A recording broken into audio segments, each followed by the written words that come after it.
Hello and welcome. Look, we are on time tonight. Yay! Not gonna say more, I don't want to jinx it. Alright, so welcome to Drakenmemoria. Yay, we're here tonight. What is Drakenmemoria, you may ask? Well, it's Dungeons and Dragons, or at least a group of people playing Dungeons and Dragons. So if this is not something you want to watch, well, last week, you almost got your wish, but not exactly. So, and this week, you definitely aren't getting it. At least, it's not looking like this, because it's not raining outside, but who knows. See, but you're also not getting any, so you might as well watch. Well, if they're watching right now, you're probably right. That's sad. Unless you and your partner have this weird kink. Of watching us play Like, yeah, let's while watch you're Twitch getting streams. it on. We can all do it while we're watching Twitch streams. I don't know, and specifically Dungeons and Dragons stream, you know, they put it on and Yeah. immediately, ooh, they get it. There's just something about dice rolling that gets the blood flowing. Exactly. I don't know why. I feel like I'd get along well with a girlfriend that actually get turned on by Dungeons and Dragons. Like, that'd be crazy.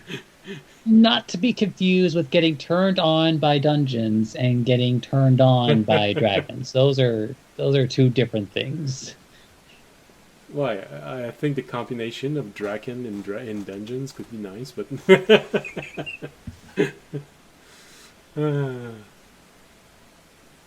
What, you mean you've never had a fantasy about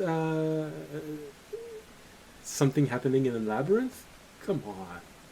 You're not a real D&D All the time. player. Ever if since you I've seen the haven't had movie, David Bowie. Sorry. Excuse me, that's for the Minotaur fantasies? Oh, okay. Sorry.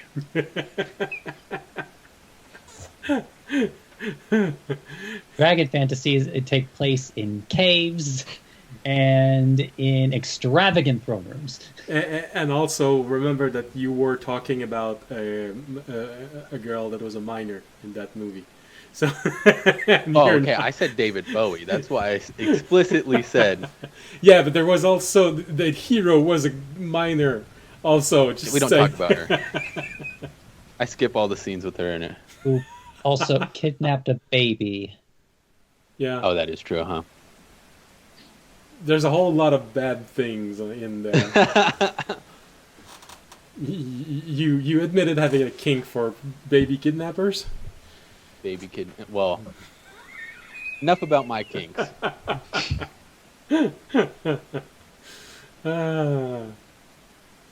Alright, so if you actually want to watch this become Dungeons and Dragons, stay tuned. It's gonna happen. Or I could make zingers all night. I could also do that. Well, that's for those who don't want to watch us. You know? All right. And with this, I think we're ready to start. So, if you're new, welcome. If you're not new, welcome back. For publicity's sake, if you like the ambiance in the background, the thunderstorm, that's Ambient Mixer. If you like the world map, it's Wonder Draft. If you like the dungeon map, it's Dungeon Alchemist. And that's everything that needs to be said. You can find all of these information below the window. All the everything's there, including how you can, if you want, make a donation. Follow the link to the Patreon page, and also become a patron. Patreon, or you can just subscribe right here on Twitch. Just saying, always helps me. And one day, if I become very rich because of that, I may even help my players. But that's, you have to We're get like enough mods. Don't worry about for it us. to spill to the players. It's in the stretch goals. The fifth goal is paying the players. The first one is paying me and rent.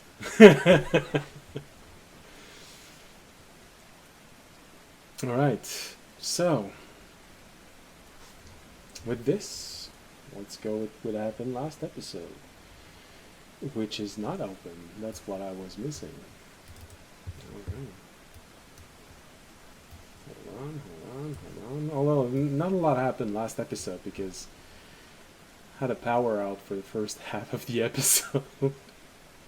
So that was fun. Well, we did learn what happens when you jerk off into your sock. Someone somewhere gets power out. So. No, it creates clothes people, apparently. Oh, yeah. Little sack people. No, you traumatize a sock. What are you talking about?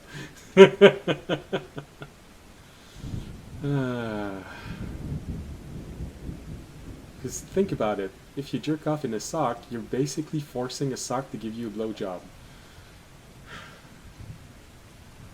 That's immoral.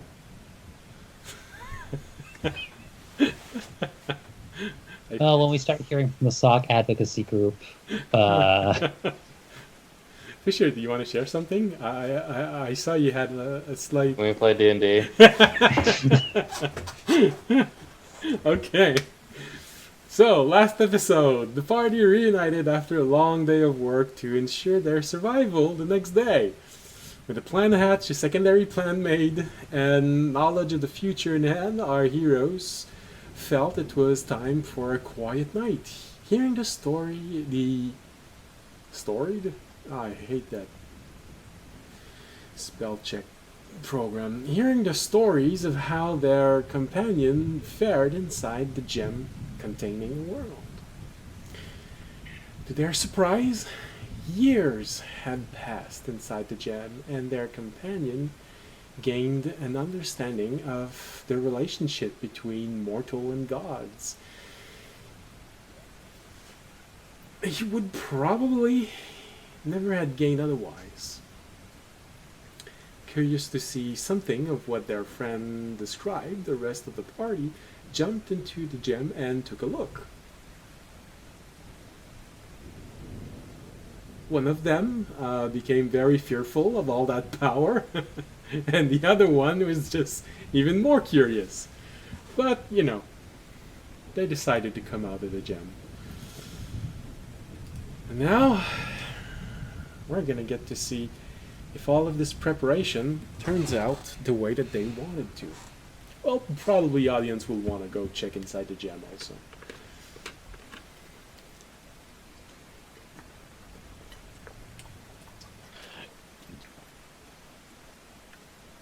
And I am very thirsty. I just drank the equivalent of a bottle of water. So, yes? You wanted to add something, Remy? I was just going to tell the audience, if you haven't had a drink of water in the past couple of hours, now would be a good time to get it. You're absolutely right. I will never argue against someone getting a little bit more water. All right. And Mountain Dew is not water. No. What? Put the Red Bull down.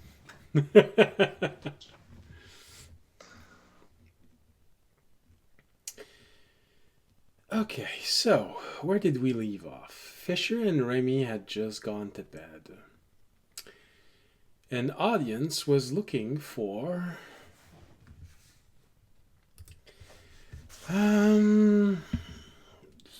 had gone on to look for. Wow, my list of names is starting to be really big.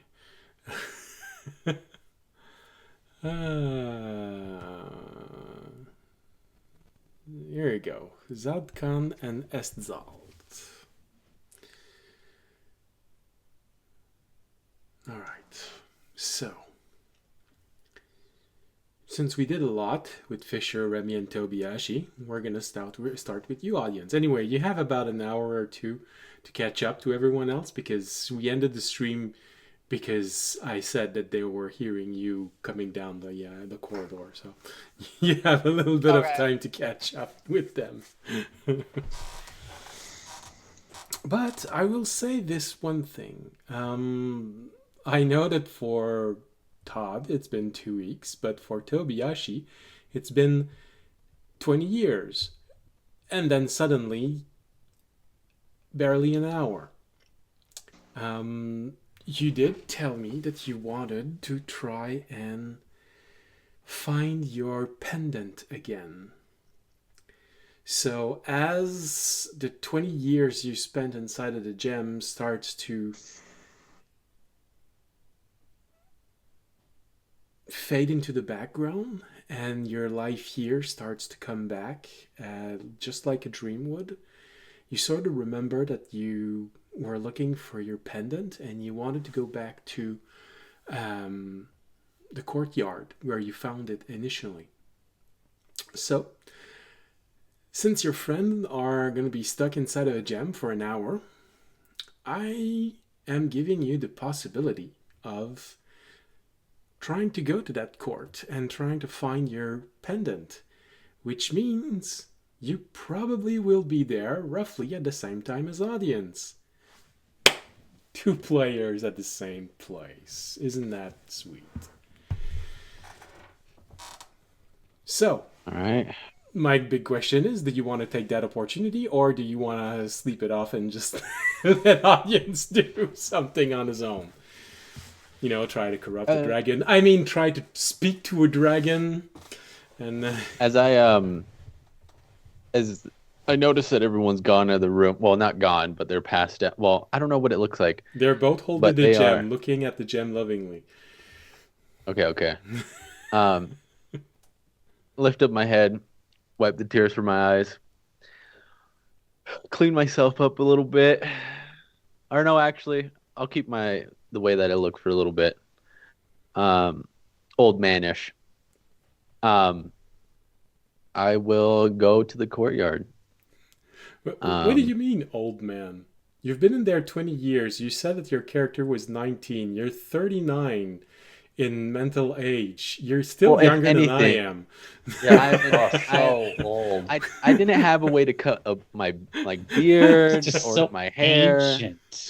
Yeah, so old. And if we're gonna be honest, after I turned into the new race, I'm 20 years old now. Probably 21, but yeah. I just have a beard. I look beaten a little bit. No, the beard I get. It's just old. Come on. Yeah, don't worry about it. So yeah, I'll head to the courtyard and try to find my pendant again. Okay. I guess stealthily, because I don't want to get caught by them again. Just in case they're talking about me, you know. Yeah. You don't want to get caught by a dragon who is looking over an entire city, which most likely mean that it's in some way his lair. So yeah, of course, you want to be discreet in there.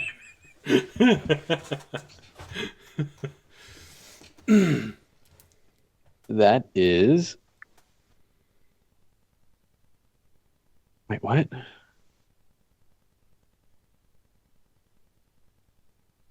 Uh, 27. Okay. 18 plus 8. Hey, which is the exact age of Audience's world. You're 20 years, it's plus Remy's 7 years, 27 years. Just so ancient. So ancient. Gosh, I can't believe it.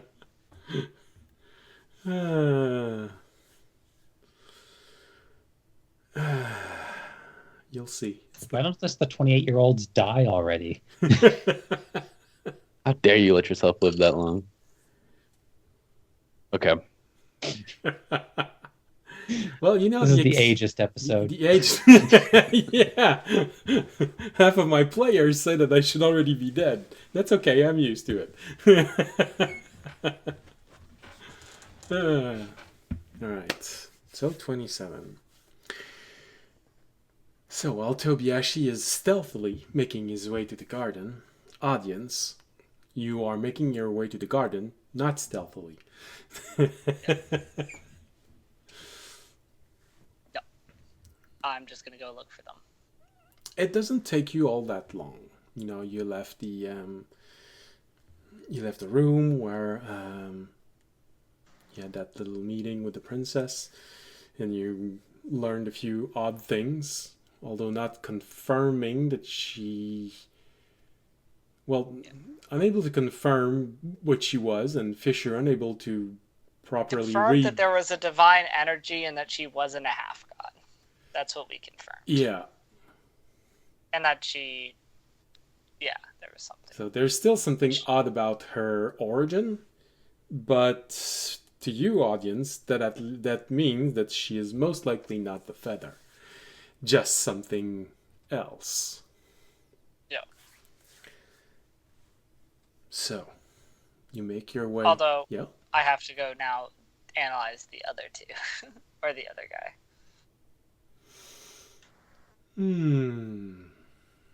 Well... I think that was my plan, right? It was a couple weeks ago. Well, the problem is that you never mentioned that to the wizard, so you can't be sure of the...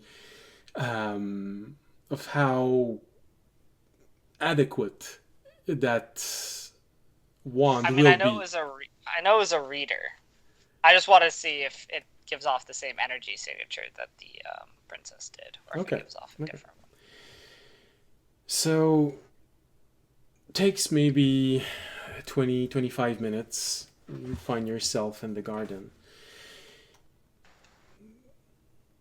The garden has a sort of eerie beauty to it, because it's the only place in apparently the entire castle, including the city, where there's still an abundance of life. When you enter this garden, the trees still have their leaves, there are flowers growing. The grass is green and still resilient. As a matter of fact, you can feel in the air life.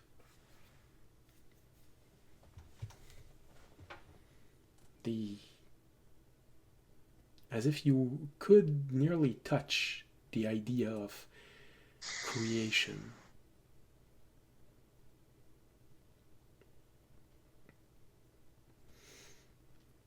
Doesn't take too long as you're exploring the garden that you find a solitary figure in the middle of the garden, arms wide open and just eyes closed, looking up. Looks like a human, but you know that a human would not react like this on the eve of the apocalypse. It takes something that feels more powerful than this, that knows that even though all of this will be happening, it has a good chance of surviving.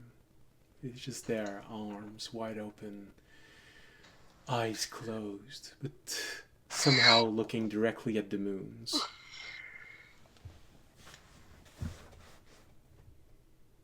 Alright. I'm not trying to be stealthy, so I'll walk out. There's brief moments like this. I know that your senses are not that sharp, but can you feel it? The passage of time. I will try and feel it. Would that be a wisdom? Yeah, it could work. Yeah, I got a 2. The only thing you can feel is that swell in your pants of being in front of a dragon you know will survive, and one day meet Remy when the dragon is over 1,500 years old. You basically have that realization that from your angle, your point of view, you're looking at a minor god before he becomes a major god. Yeah. I'll be like, so you know how I was trying to figure out who the feather was between the champion and the queen?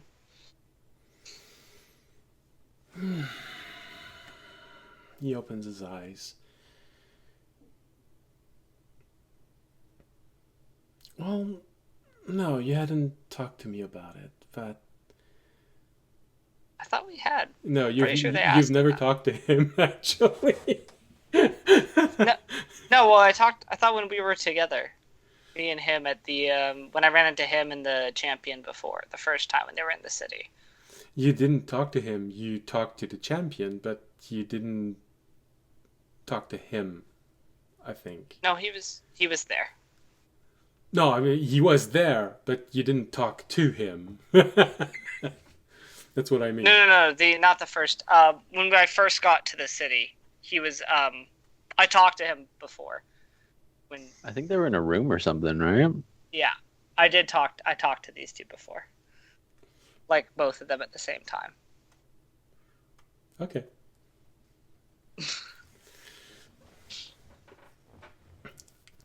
Okay.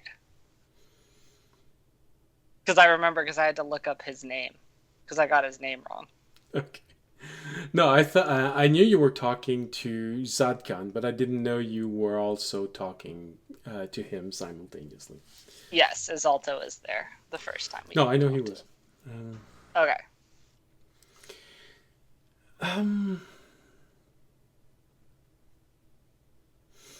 Well, no, you didn't mention anything about looking for a feather, if I remember correctly. But that would explain why the queen is upset right now. And why you have that magical object on you. Or is it just excitement? I mean, I don't think she was too upset. But she was... She's a queen. Yeah. She knows how to hide her emotions. You need to learn to do this when you're stuck having to deal with a war. Anyway, yeah, so we got this reading on her, and I was gonna try and get, but I couldn't tell. I mean, the only thing we got from the reading was that she's not a, that she's not, sorry, Remy's chat made me laugh, is that she's not, oh my god, you made me lose my train of thought. That's okay. You're a bit distracted by the fact that you're talking to an actual god. This is the first god that you've talked to personally since your own god. Yeah. Okay. Let me. So yeah, we learned she was not the child of. She's not a half god because the energy signature was not strong enough for her to be that, which was one of the potential options. So what I was trying to do is I was trying to find you and Zadkan, because I wanted to get a reading of Zadkan to see if the energy signatures were similar or matched or were different. And I wanted to find you because I wanted you to let you look at the reading and see if you thought it was the energy reading of a feather, since you are a radiant dragon and probably would be able to recognize the energy signature of a divine feather.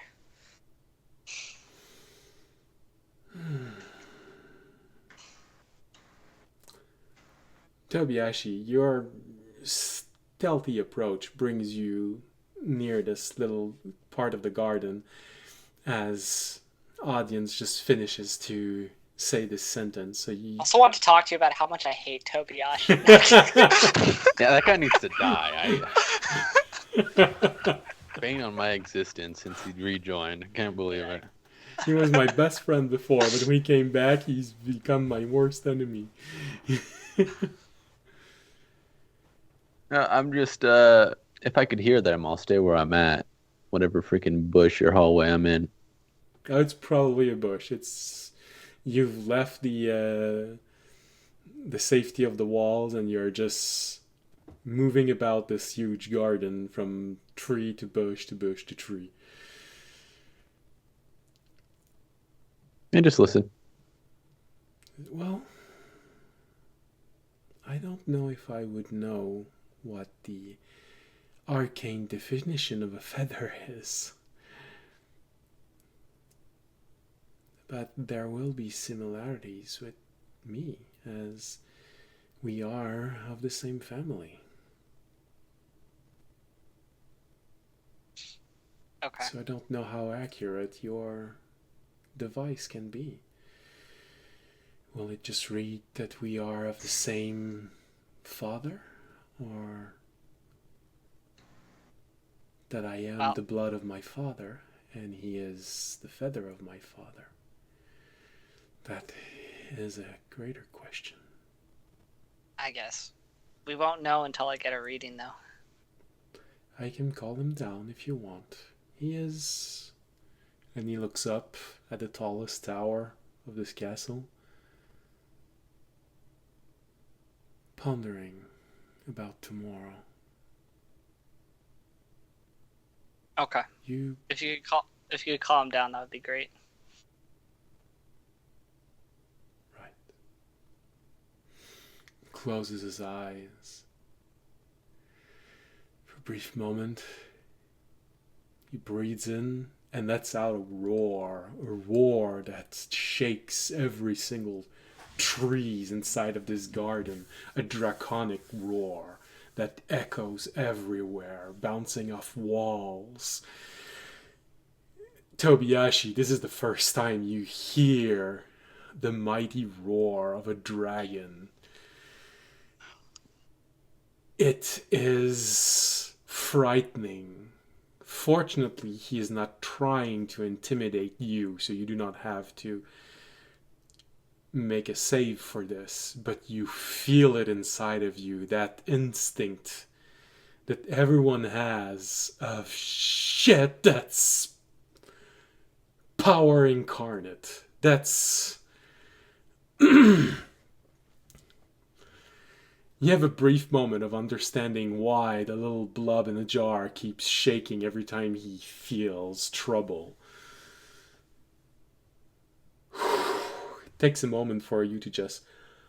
Oh, okay, that's... Imagine when it's adult, how bad this gets. Audience shudders for a different reason, but we My pants! Oh. Yeah, you hear this tongue. Oh, that's uncomfortable.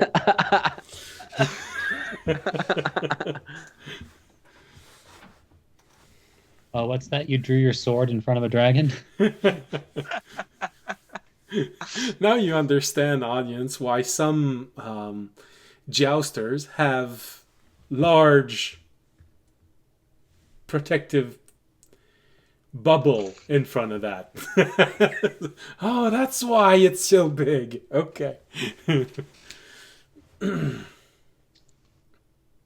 He looks at you for a moment, Azalta, and just goes, you should probably be very, very careful about what you say.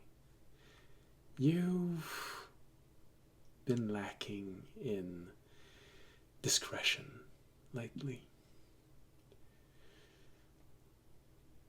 The Queen has heard of all of your effort and the effort you've been putting into finding more than one solution for a problem. Now the Queen has several solutions for her problem.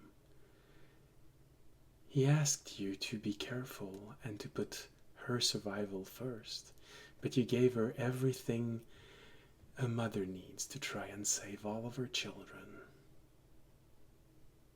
He's not happy with you. But the gem works. Yes, but if I understand correctly, now you have to survive. Alright, well, I don't feel like... I'll talk to him. It's fine. Takes a brief moment after this, and you hear that...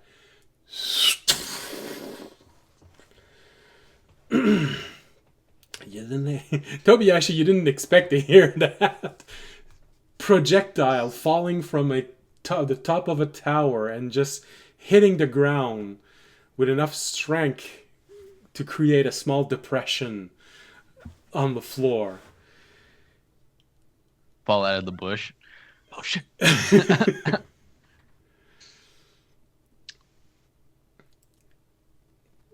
You see Zadkan.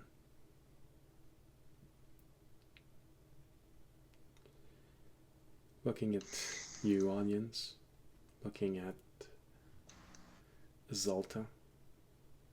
Looking at the bush. Whoa. Hang on a second. It's so crazy meeting you here again. I was just in my usual bush, hanging out like always. So, audience, apparently you're not alone. Tobiashi just came out of the bush where Zadkan looked at. I don't even look away from the champion. I think I look at the bush. She's there, I don't. You let your peripheral vision take care of looking at the bush. Yeah. I'm like, okay, Toby's here, cool. I don't know why, I feel like Tobiashi's shoulder should at least fall a little when you... Oh, Tobiashi's here. No, yeah, now we have to make it real. I actually fall out of the bush when he hits the ground. God, I'm still getting used to this body again. Again. He looks at Zalta. You needed to see me before all of this starts. Well, actually, he wanted to see you. He has some very, very pleasant demands. Zadkan looks at you, audience. Yes. Of course. I thought we agreed that the queen came first. I feel like I've been doing everything in my power to make sure she does come first. Yes. I got the portal information that would help her escape safely.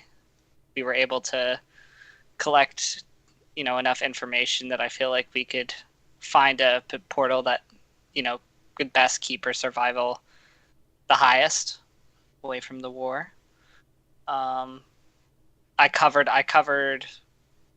all the possible options to help protect her. I don't know what more you would have wanted from me.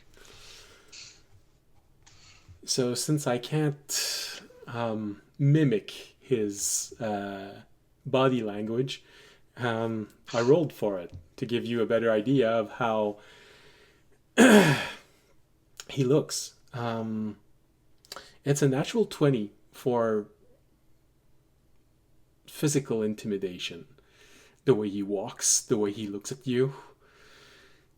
It feels like he's just slightly larger than life, and he is already taller than you by half a head, and slightly larger than you. Yes, of course. You gave her addresses to send more people. You gave her a way to know if the enemy could see her leaving. So now she is taking both options and considering the third one as well. Of course, everything to be very stealthy about leaving this place. Isn't it better to have more options than no options at all? Not when you can only take one, and only one of them is enough to warn the enemy of our plans. Now we only have one chance of getting out, and they have 3 chances of figuring out our plan.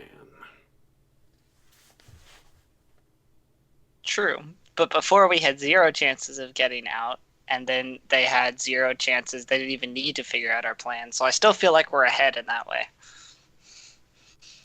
I do not care about the population of this place. I only care about her. She had more chance of getting out before. That brings me to my secondary objective that I've been working on, which is that we were trying to get a read on potentially if one of you are the divine feather of a dragon due to the complications of her birth and your appearance. And why would you need to know about feathers? Because if one of you is potentially a magical object, it changes how we can protect and keep their survival higher. How does it change it? When transported by magic, depending on the type of magic, if someone is a person, it may kill them, but where if someone is a magical object, they will simply revert to the form of a magical object. If I am not mistaken, most magical objects that are made can withstand about 1,000 years of travel. So even then, by doing this, there is a chance, and not a negligible one, that if the object had just been made, it would still lose its power. And you are talking about something who will have been made even further in time. So your plan has even less chance of succeeding than the ones we have here. So why should this feather be important? Because we have more of a guarantee. But we have more of a guarantee that the plan would work through than just that of the simple stats you're giving out or the years you're giving out. Basically, I believe that if we can figure out if the queen is the feather, we can guarantee her survival, or the other way around. He takes a few more steps, and he's nearly on you. He is a nose length away from you. He's looking in your eyes. You don't see the gaze that Remy gives you. You see someone who is trying to peer through your mind forcefully. I'll look him dead in the eye, and I'll be like, do you really think I wouldn't be putting the effort into this if I didn't think there was a chance? That this wasn't a good chance of saving her? I've risked my life. I've risked the life of my friends for this. Really think I would have done all this if I didn't think that there was a chance of success? He leans over and smells you for a brief moment. And if I ask the same questions to your friends, he looks at Tobiashi. Is it the only reason why you are looking for a feather? Will he answer the same as you? I assume if he understood the prophecy and what we were saying. Now there's a chance he doesn't understand it because it's Toby, but... A prophecy. Now we're getting more information. Yeah, Mr. that's why I said there was a Tobiashi, higher guarantee. What is that prophecy exactly? Oh god. Actually, look at the time. I think. Oh, shit. Yeah. Exactly the prophecy. Well, he already told you. No, well, not exactly, but you know. What are the circumstances under which you found that prophecy? What is your actual goal in this? And he's looking at you, and you feel the difference in power in the way that he's imposing.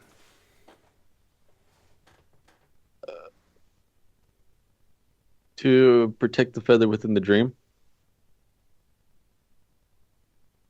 For what purpose?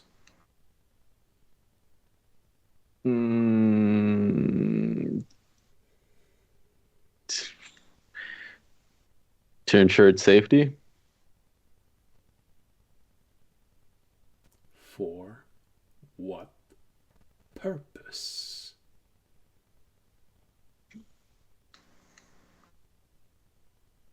To stop a disaster. He looks at the audience.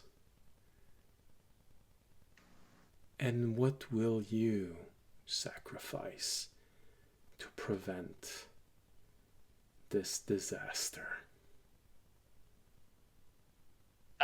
According to some other things I've heard, apparently everything.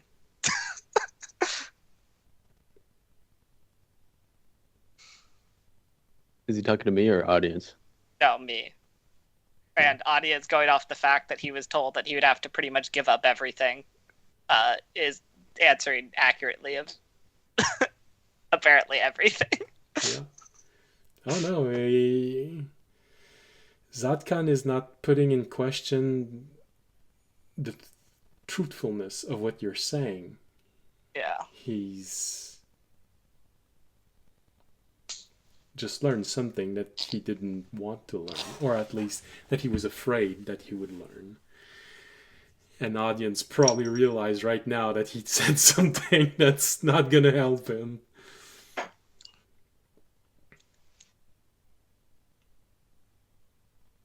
So you're not here to protect her. You're here to protect something else. No, I am here to protect her.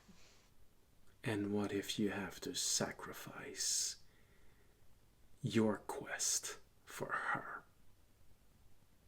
Will you do it? He turns to you, Tobiashi. Will he make this sacrifice? Yes. I look him now serious in the eyes and say yes. Is Tobiashi? Toby probably would believe yes. I know I would, because how Okay. I've seen him interact with the princess or the queen now. Okay. I'm pretty sure audience would put his life on the line for a woman. Yeah, And I was everything. gonna say Toby was definitely the right person to ask for that.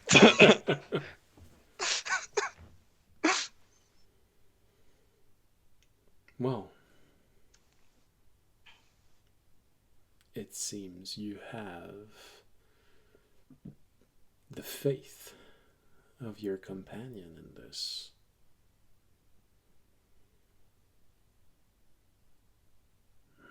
Yep. But I need to figure out if she is the feather. And how will you exactly do this? Well, I'll pull out the wand. We already got a divine reading on her. Or Fisher did.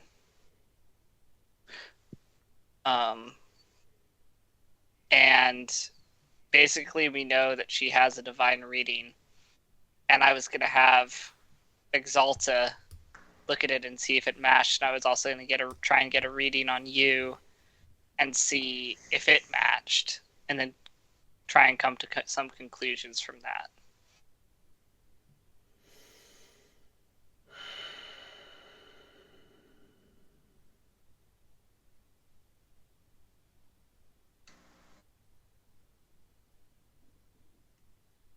He looks at you for a brief additional moment.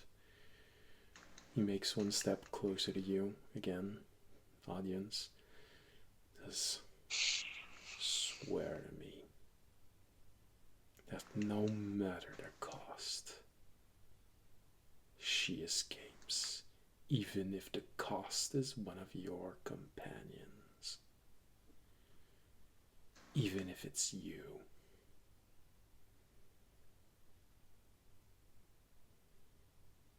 Even if it's me. Swear it.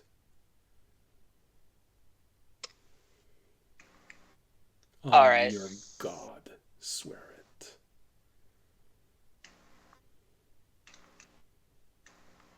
Ugh. right, I'll swear it. Ugh.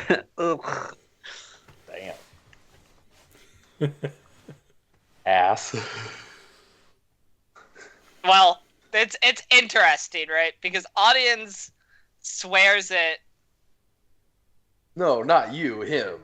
Oh, audience swears it, but in his mind, he's like, "Yeah, I'll sacrifice myself, and I'd sacrifice maybe one or two of my companions." But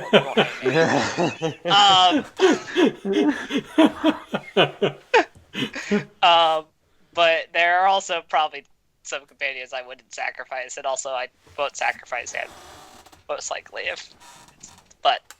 So I don't know. It's like a weird, but he does swear it. Those of you paying attention at home, come up with your own tier list for who gets sacrificed first. Well, audience would sacrifice himself first. I look into the camera like The Office. It just pans to Toby, and only Toby.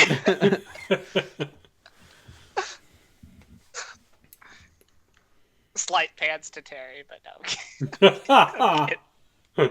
He doesn't know why, but from inside of his box, the camera turns to him. Why is the camera looking at me? Yeah, Terry can break the fourth wall now, I think. He can already see beyond the fourth wall in a way. Oh, he sees what's behind the wall behind your wall. So is there a cat there? I'm just always, I hear scratching sounds in the middle of the night, and Oh man, I hope you weren't making reference to the Max, because if you are, that just became a whole lot darker. All right, I swear to him.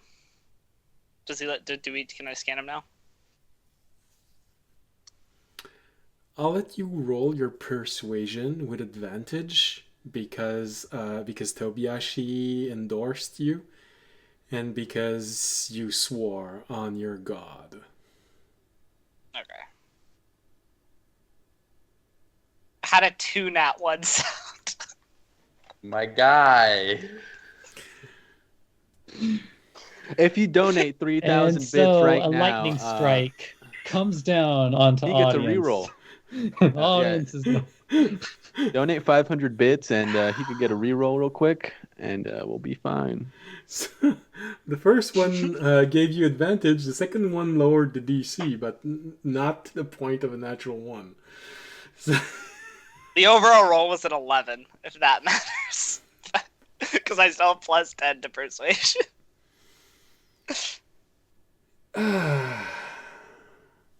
But yeah, it was pretty bad. I think he caught on to the fact that I wouldn't necessarily sacrifice him or some of his companions when I made the script. Yeah, probably he sort of realized that. My full heart wasn't in it. Yeah. Man, just like wow, that was a pretty piss poor swear on your god. Try again.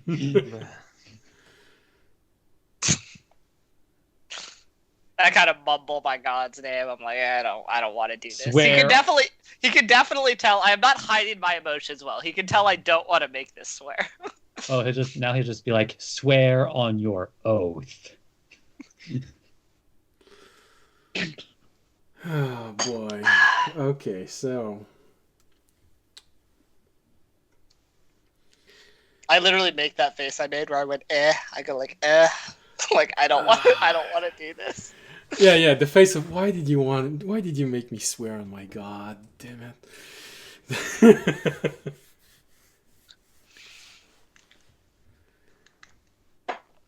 He looks at you for a moment after you have that reaction in your face, and you swear. What? Having problems with your god? Not sure of his backing you? Maybe he's lacking in power. Maybe you are lacking in faith. I'm lacking in the morality of offering to sacrifice my friends. Sacrificing myself, I have no issue with, but I think that's unfair of you to ask me to sacrifice my companions. I think that should be their choice and not mine. Then you're saying I should not trust them. I think you're saying that you should trust me, but I'm thinking that to ask me to make a decision for them is unfair, and that they should get to make the decision whether they're willing to sacrifice themselves instead of me.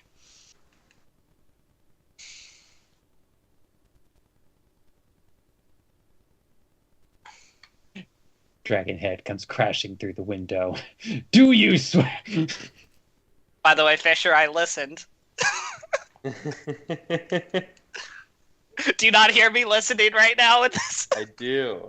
I mean, I don't because I'm not there, but Very in well. spirit. Then in that case, he looks at you, Tobiashi. Do you swear that you will give your life for the queen, if that is the price of her survival?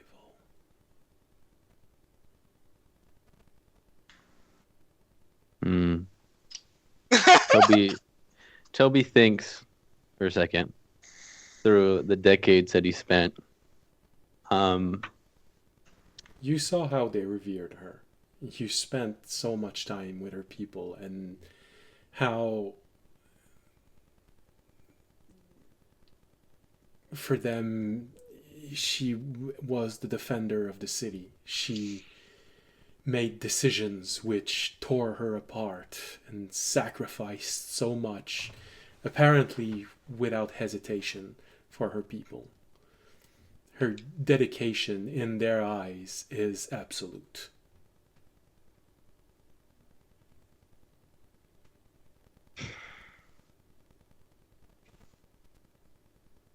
Here we go with people making decisions for me. All right. I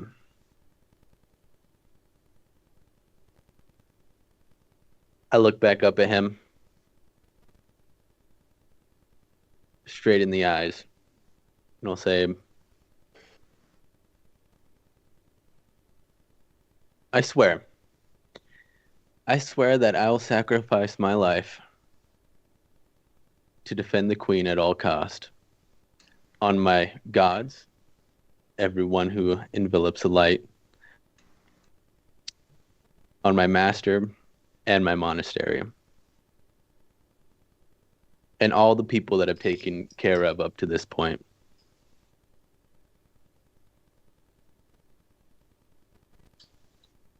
By the I'm way, here you for a just gave reason. a huge boost. You gave a huge boost with the audience in that moment, Toby. I just want to let you know your bar went way up in audience. As I walk towards him now, stepping out of the bush, because I guess I was just kind of like popping out of it a little bit. I'll walk towards him. I'm here for a reason. And I decided long ago that for anybody who needs help, especially the queen, that I would sacrifice my life for them. Be it friends, family, somebody I don't know personally. I will. Coming with audience's sacrifice that he's made along the way, and that our whole group has made to even make it this far, I'll do it. And are you confident the rest of your party will make the same sacrifice? Or should I go ask them personally?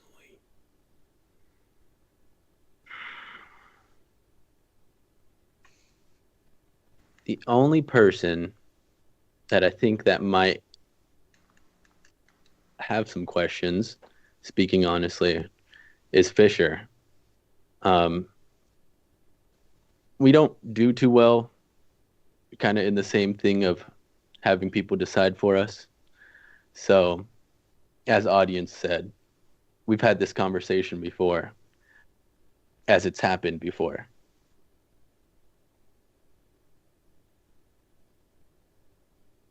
I can also vouch, I think Remy would. Although I'm not going to say for him that he will.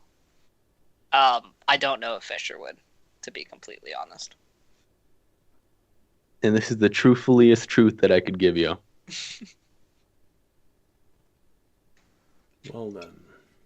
He turns to you, audience. Your friend swears better than you do. Yeah, well, my friend you weren't asking to give up the lives of, like, all his friends, so I'm not that surprised. Yes, of course, of course. Well, since you both seem to agree that I should ask your other two comrades, this is what I'll do.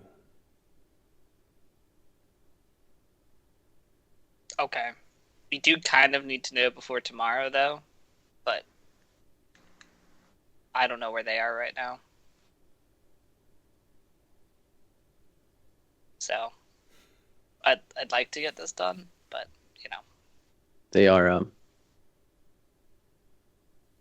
messing with the crystal right now. Oh, are they? Yeah. I wouldn't say messing. They're investigating the lives of your people and how they're doing.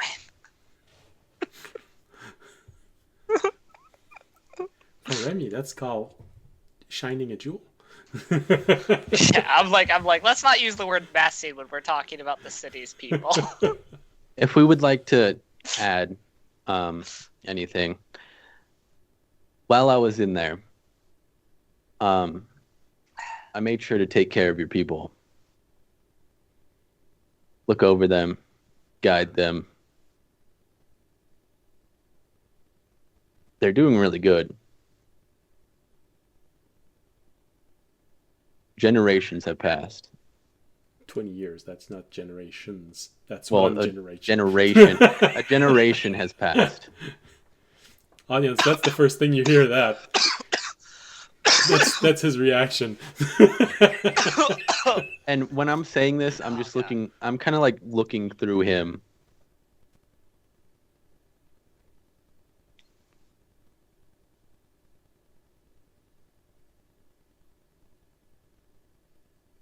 Well then, maybe the gem should take a different route to your time. One that is safer. Agree? I mean,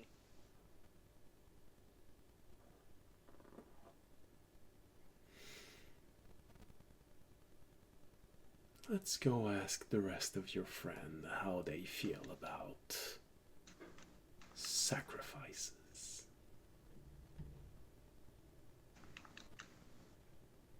okay, before I leave, I am going to show Exalta the reading, since he doesn't need to necessarily come with us, because I'm sure he's busy. Does this look like a Divine Dragon signature to you?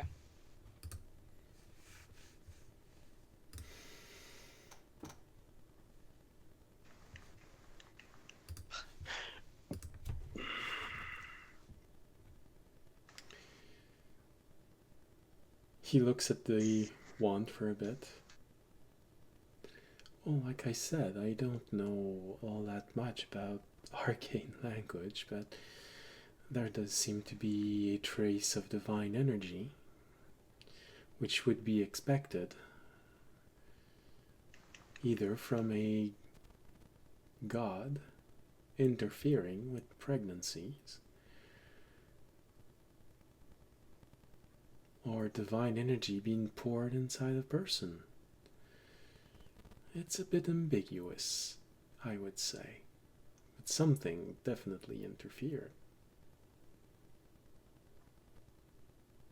Okay. Well, we know it's not a god. So. No, gods would definitely register stronger.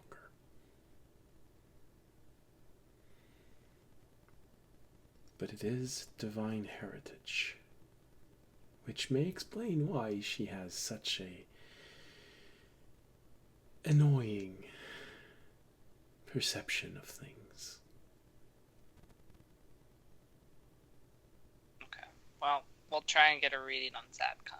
See if they he's asked our friends, I guess.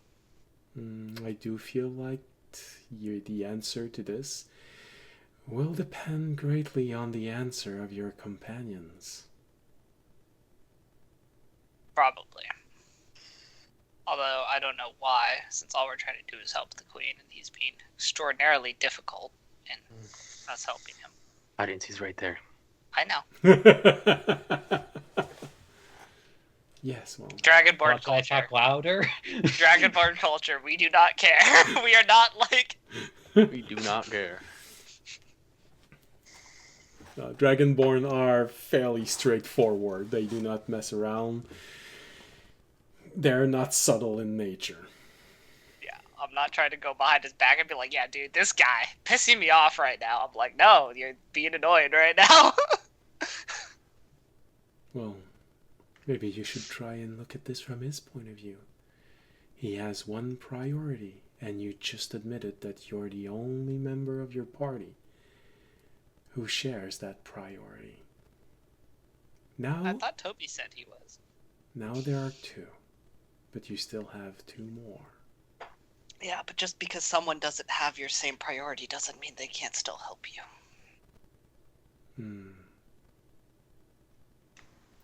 That is your point of view.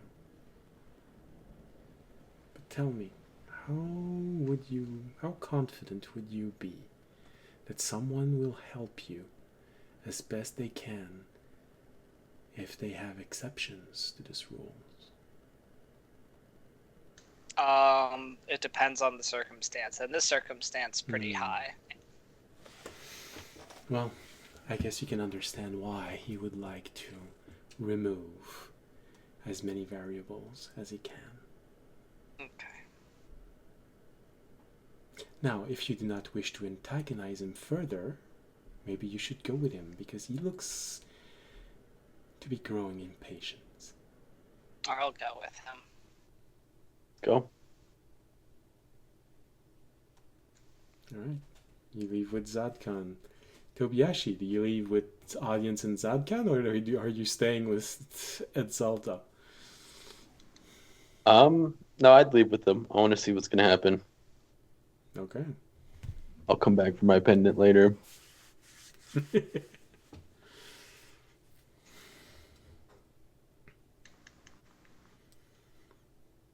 So, times move a bit forward. You make your way to the room where everyone is. And as you enter this room, you have that odd moment when, audience, the moment you enter, you see Fisher and Remy looking at you as if you're interrupting something. Because that's literally where we left off. With Remy hurrying to hide something in a bag. As you're approaching, because Fisher and Remy just had a conversation about, do we really want to let the audience play with that gem a whole lot? So you enter this room with the two of them suddenly staring in your direction. And there's this moment of no sound, awkwardness. That just... And then the sound of crickets. Which you realize is Remy. What's up?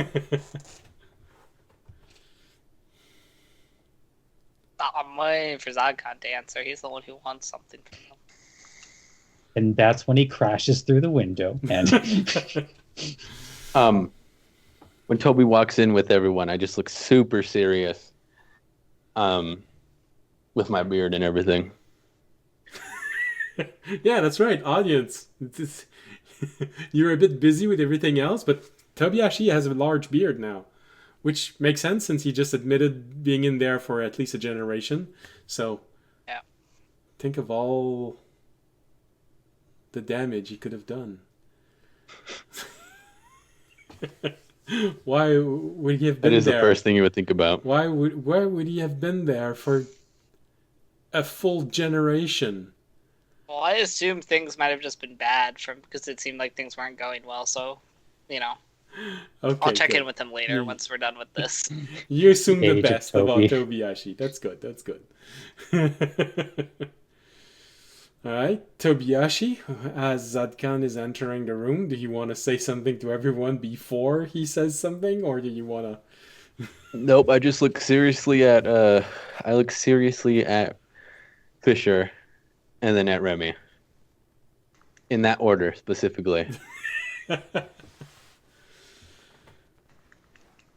Fisher, classically bad at insight, doesn't pick up that something serious. I knew he wasn't. Remy poops. But for different reasons. I've never looked so serious in my life. Remy has audience in front of him, and he has Zadkan, who is half a head taller and at least a shoulder wider than the audience. And he's all white. Divine white. Yeah. And then Rainey realizes that all of that glory, like there's like a thick amount of tension in the room, so much so that he pulls out his dagger real quick to cut himself a slice of it. Just to see better, just in Just front for of later. him. See better.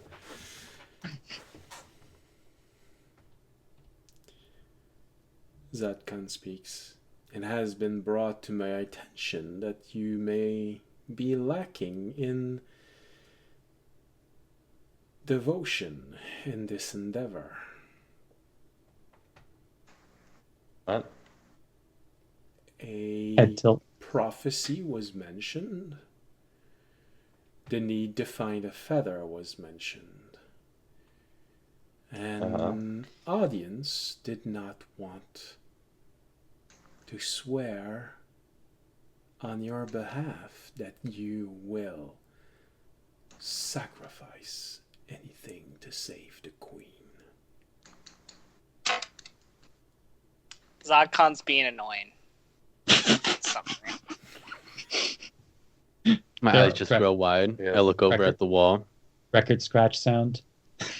In my head, I'm just like, that tapestry looks amazing. Well, first of all, I appreciate it, audience. You're welcome. Second of all,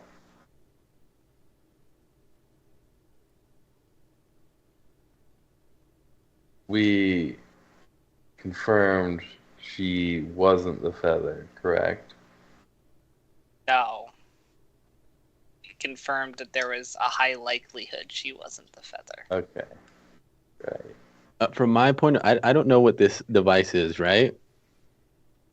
Well, you heard him. Yeah, you heard the audience ask for. No, when you're there. No, it was Fisher.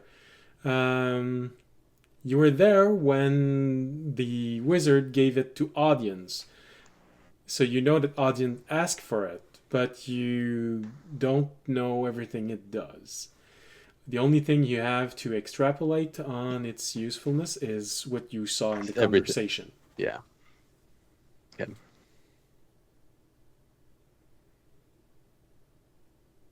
So Fisher, sorry, we interrupted you.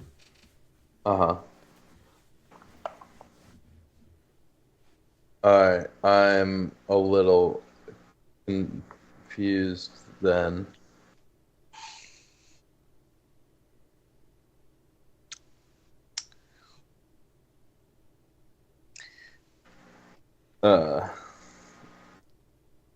I'm trying to take the last steps to confirm who the feather is, and he is being difficult and not letting me. Oh, okay. So this is in exchange for allowing us to take the last steps in confirming it, he wants Yeah. us all to It is not a deal. It is your usefulness in tomorrow's plan that is being put into question. Half of it is our plan. If I can't trust you, then I have no need of you. And I need to plan for something else.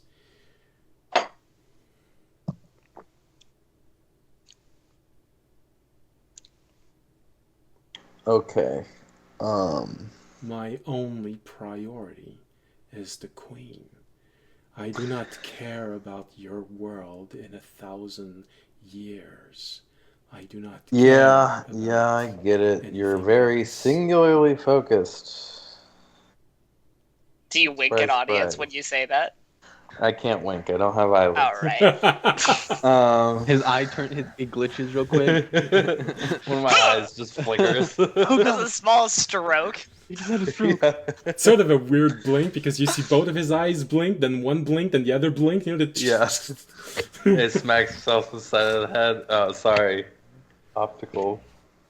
But it's also something that you are used to hearing from Dragonborn, Fisher. You know that Dragonborn are very, very determined people. You've been around many of them in the few years that you were training, so you know how determined they can get and how focused and single-minded they can become when they have a goal. So it's also not a surprise that you would become this focused on a single task. Mm-hmm. It literally is his world. If he should fail, he would rather die. And that is very Dragonborn to think. Mm-hmm.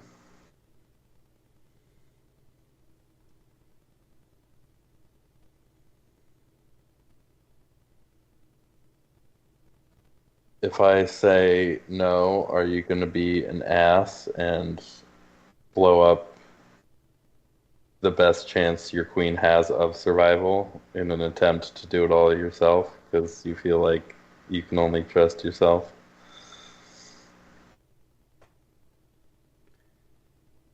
If you say no, then I cannot trust you. If the worst possibility arises. Then I will have no choice but to make sure that all of you are not part of her escape route, because I cannot be guaranteed you will do the necessary things. She is already planning 3 ways to escape. I will make sure you understand she has better chances with us, whether or not. Fine. Yes.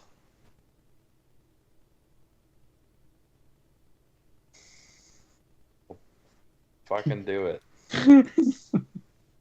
Swear it. On what? He looks at you for a moment.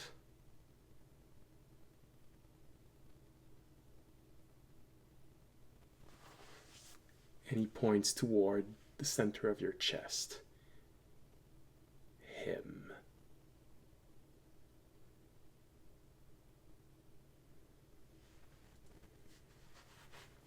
Now, he could be pointing at 2 things. He could be pointing at Taranad, but he could also be pointing at Terry, which are roughly at the same height on your person. Oh, okay. Yeah. All right. You know what? I'll swear on.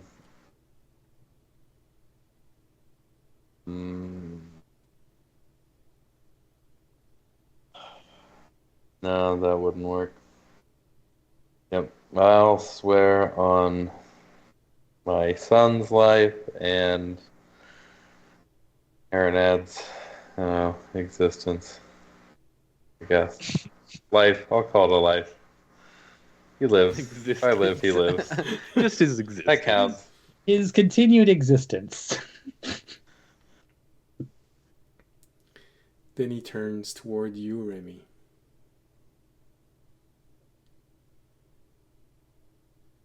Does Remy swear to protect the queen before anyone else, to sacrifice his life if the needs arise to save her? Does I, Remy, swear?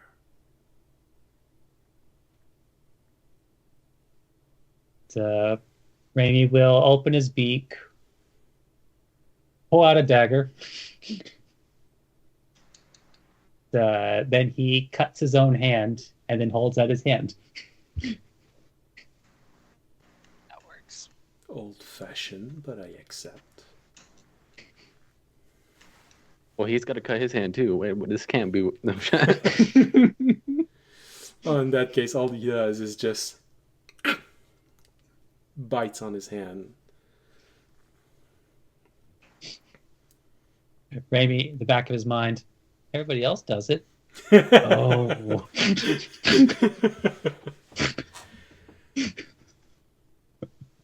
All right. Well, Remy, I'm not sure if you actually did this on purpose. But if you did, then I'm very impressed. If you didn't, I'm slightly disappointed. Because of your perception, you are the only one who sees this.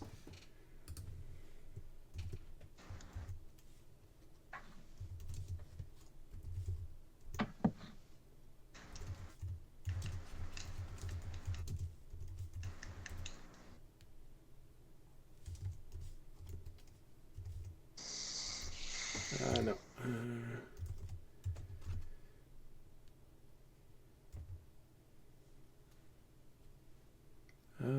That's right. Yeah, that's the right person. There you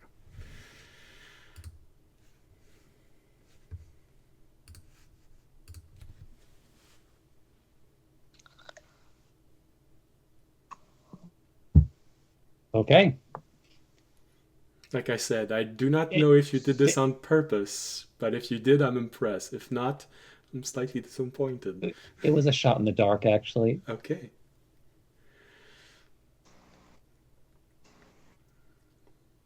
He takes your hand. Because I do remember a particular detail from a few sessions back.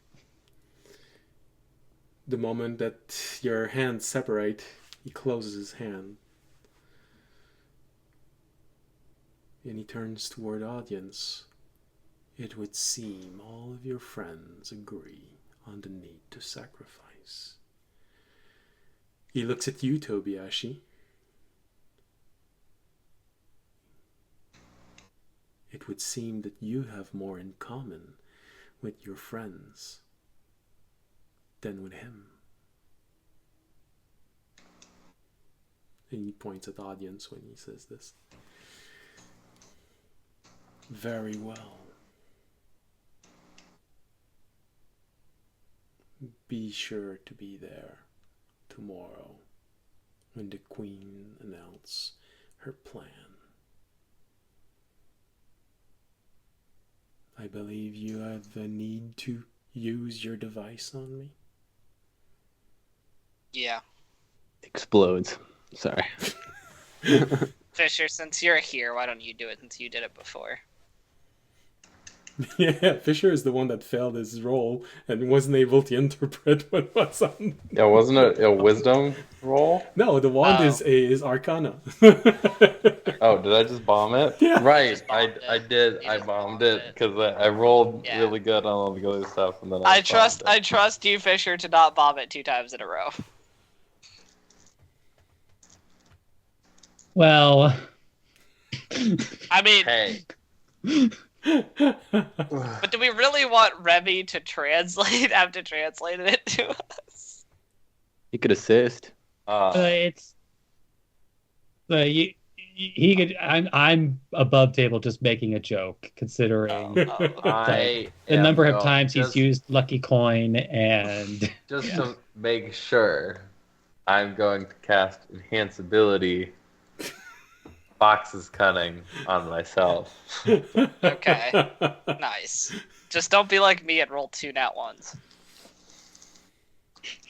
I won't. He rolls a 1 and a 2.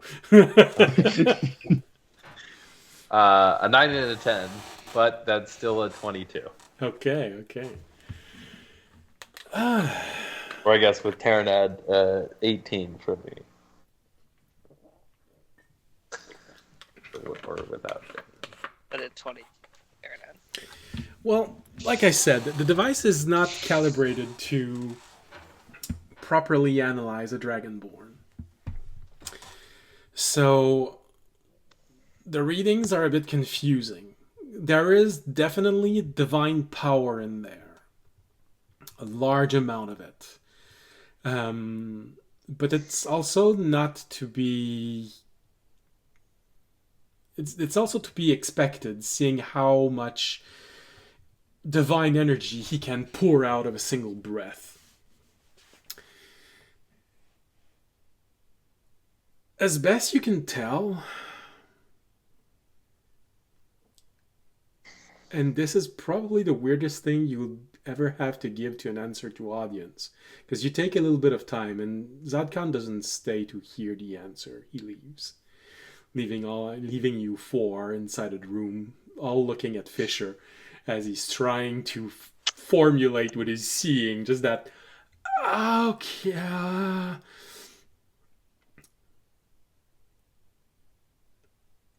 If he is a Dragonborn, if he has the feather, then there is a lack of power. But if he is a Dragonborn,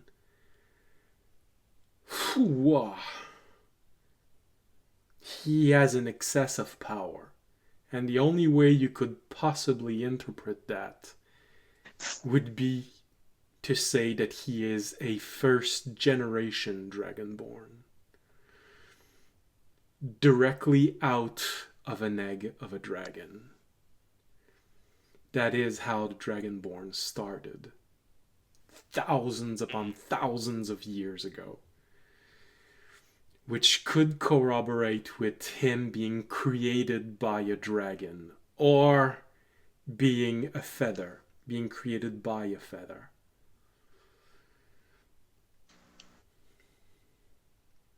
So we still don't have a guarantee unless Remy learns something that I don't know about. Remy, you hear Zadkan leaving in the corridor. Your passive perception allows you to say, alright, 10 feet, 20 feet, 30 feet, 50 feet. I think he's turning a corner.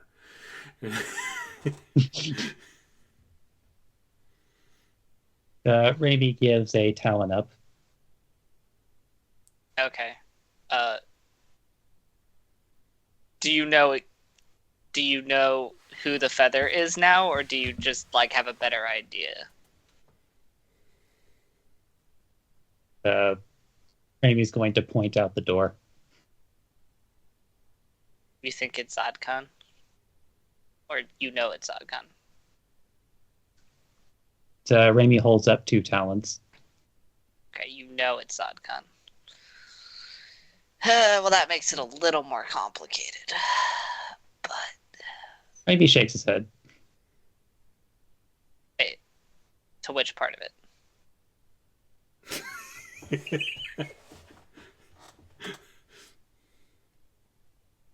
That it makes it more complicated. Oh. Okay. I mean, it's just like we have to save both of them now, which makes it more complicated. And the fact that we have to like both get the princess out to safety and then grab Zadkan before we leave and dream. Uh-huh. That's what I meant by it's more complicated, since we did all just swear to protect the princess. And we have to keep him from killing himself. while trying to protect the princess. We can't let him do his whole final hero stand thing. What? I feel like we learned this, and I'm forgetting. But what happens if a feather dies? It doesn't turn back into a feather, does it?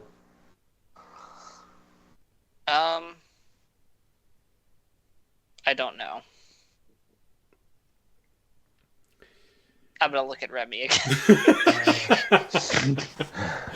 Did we learn anything in that general area, or am I just if I remember correctly, you had a brief conversation about this. Mm-hmm. If he is destroyed, you don't know. But he is a magical creature being held together. So if he is pushed beyond his enchantment's ability to maintain his shape, then his shape will dispel and he will revert to a feather. Yeah. So I guess he can die, but he can't be destroyed. And we also have to make sure to collect his corpse if he does die. Or not his corpse, but the feathers. Yeah. Object. Yeah. Okay. That's fine. Well, apparently they just made a plan without us, so I guess we'll have to deal with that tomorrow. Well, apparently they made a plan because of you. Yeah. I'm hoping we can still just bring the princess through the portal. Because we got that, but... Well, you went looking for a way to make each one of the 3 ways to leave the city doable. And you just referred to there being 3 plans. So apparently you succeeded on all 3 fronts, figuring out a way to make each one of your escape route possible. And that is the problem. So I guess they get to decide which one we're taking. Well, at least we know all of them are possible. Yeah. Why would you think that's a problem? I'll go ahead and say above table, guys, that we literally just decided what plan they were going to go with. Because, of course, they will do the one plan that they think has the highest rate of success. Uh-huh. Well, at least we know Zadcan will probably get the princess to go on the safest route. Alright, well... not the highest... Well, not necessarily the safest, just the one that has the highest degree of success. Chance of success, yeah. Alright, let's all go get some sleep. We're gonna have a busy fucking day tomorrow, it sounds like. You all have that. You probably. I don't want to impose any feelings, but I don't know. I'm getting this impression that you all have that feeling of having failed and succeeded at the same time. Fisher doesn't feel like he's failed at all. Fisher feels like when you have a boss that is making an unnecessary, ridiculous decision. Yeah, they don't work goes there. Away from all the work the group did. Yeah. For him. They don't work with you there every day, but they come in and tell you exactly how they want it done. Yeah. It's like, oh, God. They asked you to host a gender reveal party. It's like, but they didn't tell you what the actual gender of the baby was. So you guessed one, and then when you got all the colors wrong, it's just like, nope, do over. It's more that you got all the colors right, and then they were like, nah, actually, we're going with a different color. We don't want to put this child in any pressure to choose a gender, so you got to make the whole rainbow.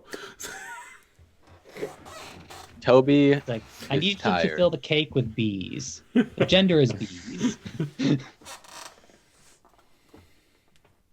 All right. Yeah, sorry, I interrupted you, Toby. Oh no, I just said Toby's tired. Okay. He goes back into his corner. I'll say, so whatever happened to the gem? And here's that awkward silence again. Did like everyone survive? As it stays quiet for a while, I'm like, it's too silent in here. Yes. Okay. Yeah, Can I- they're decently well set up. Cool. One of To your make sure of it. followers really tried to fuck everything, though. Yeah, he had a dimensional storage, and They were the one that almost blew everything up.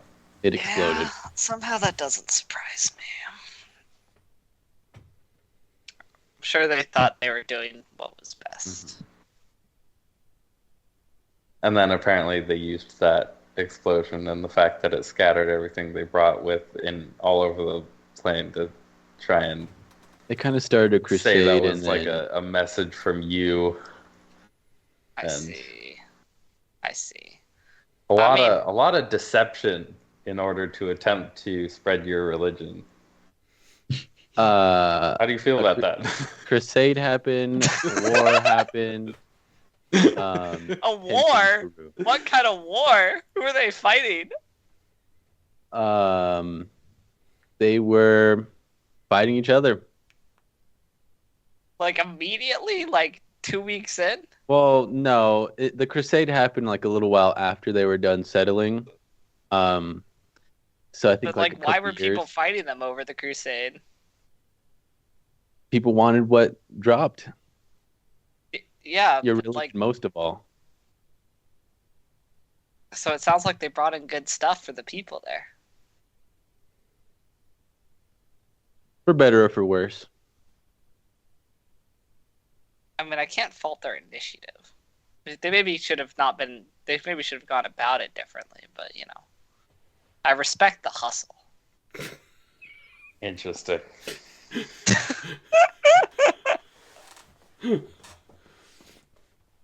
You know, they just risked half of the expedition on it. But yeah, okay, that's okay. No, never mind. Well, actually, that's probably what Terry says inside. What Terranad says inside of your mind, Fisher.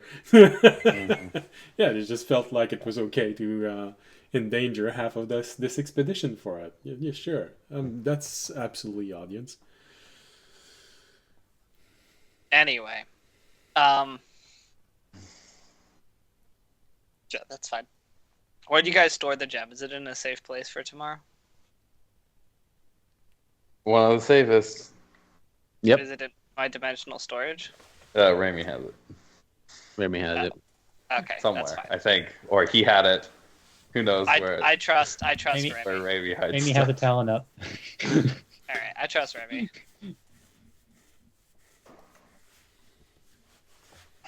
So. Okay, cool. Yeah, let's go to bed. I don't know why, but I feel like Tobiashi's looking at audience the same way that Todd is looking at his second screen right now. So why?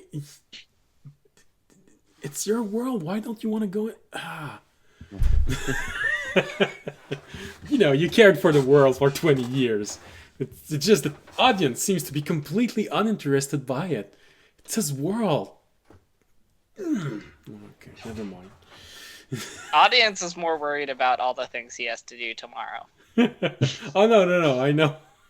No, it's because Tobiashi and me talked a little bit about everything that happened in there. He has a timeline, a bit of a better timeline, a bit of a better understanding, things he went through, people he talked to.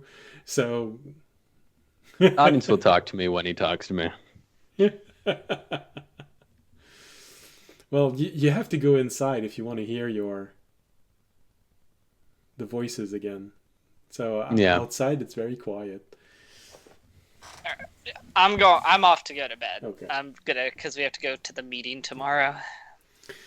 All right. I don't think I have anything else to do. Toby, if you want your cloak, you should get that probably before you go to bed. Oh, he got it. Oh, he got it. Yeah. Okay.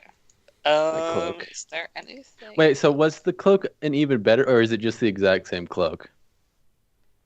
It's Without the roughly spell on the it. same cloak. If you look at it Yep. very, very carefully for a long time, you'll notice a difference in quality because the person you ask the cloak from is the royal tailor, but the one who made it for the queen is a royal wizard. So there's a difference in quality.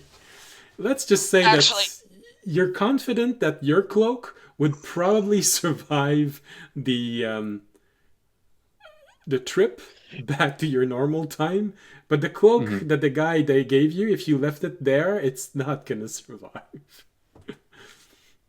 It's a beautiful cloak. It's super well made. It's just not magical. I will. I'll try to rest, and when that doesn't work because it's too quiet and I can't meditate, I will.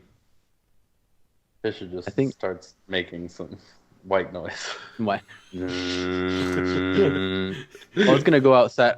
Well, there's no animals in here, huh? I can't listen to that. Nope. Is there You can listen wind? to the There's no screams. wind. You can either, listen to huh? the screams and the booming Of the innocent catapults.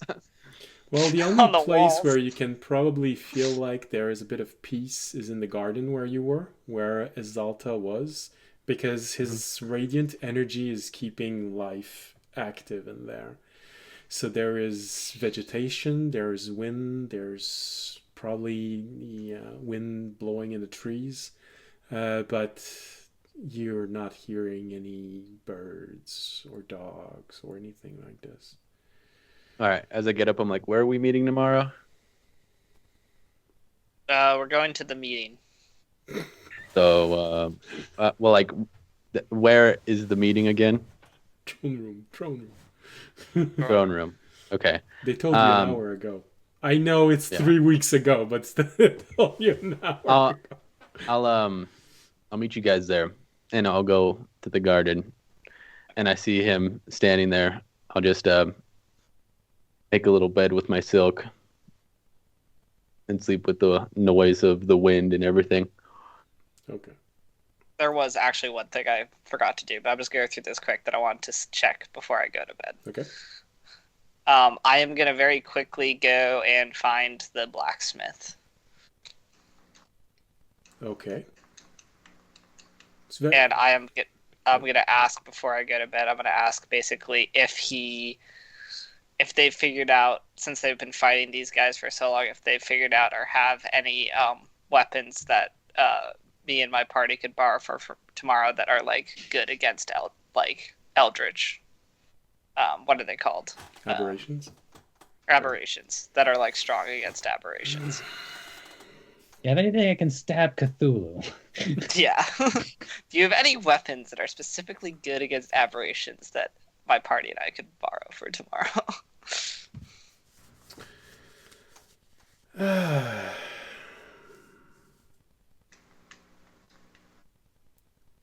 Well, yeah, sure. He has a few things that he shows you. Essentially, over the decades, the nearly 2 decades,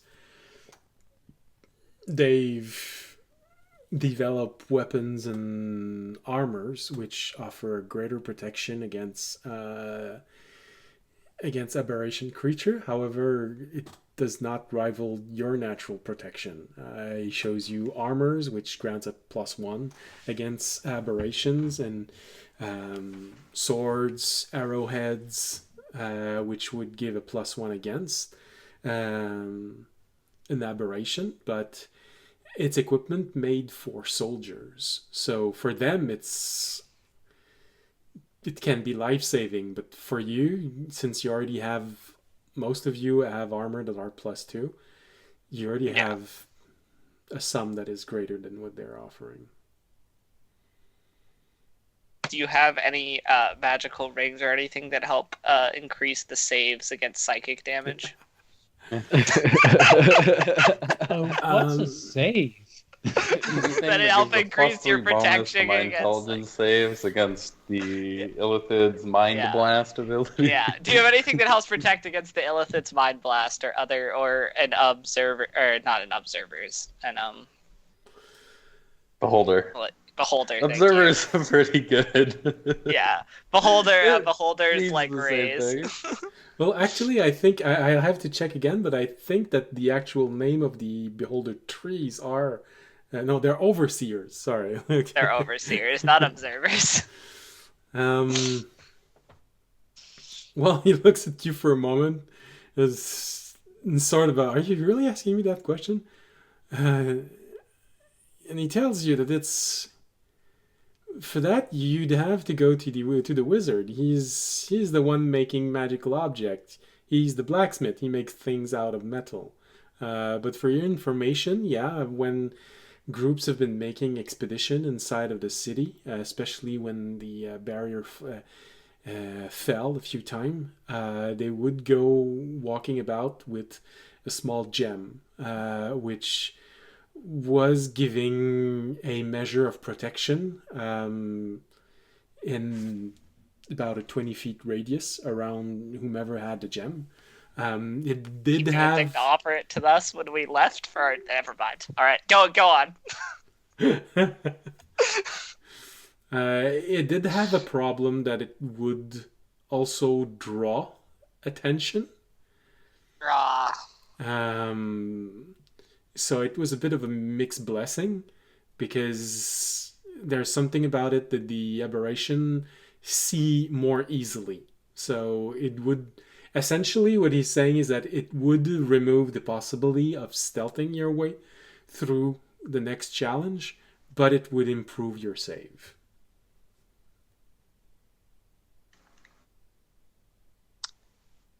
Okay. But that's the wizard. Okay, I'm gonna go to the wizard, and I'm gonna ask if I could have some of them that I can stash in my interdimensional space in case we get into a tough fight in my armory, so that it won't be out in the open, so it won't attract them, but we can have them as a backup thing if we need to, if we get into a tough fight.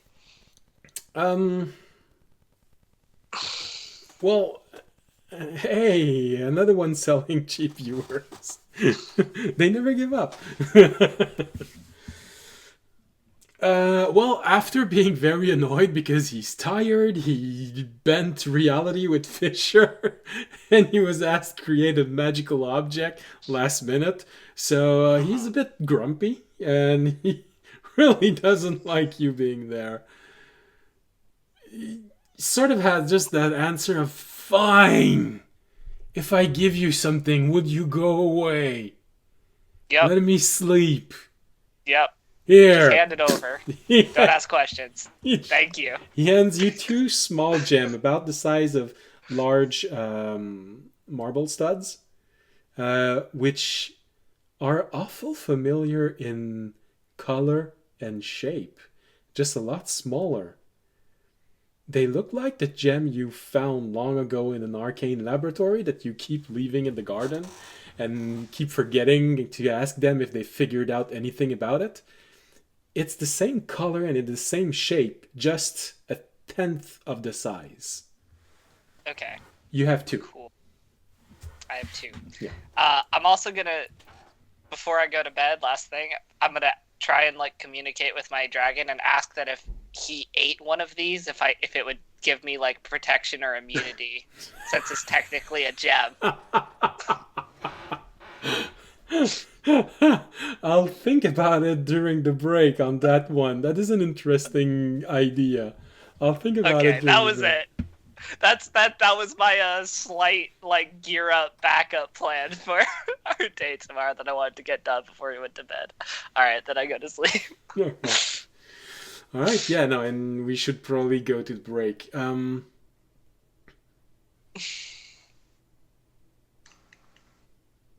Yeah, Fisher. Mm-hmm. As you see all your friend, well, Toby actually left and went to sleep outside. Remy, because he mostly mimics, you don't know why, but he turns around on himself and then falls asleep. He saw something do this once. No.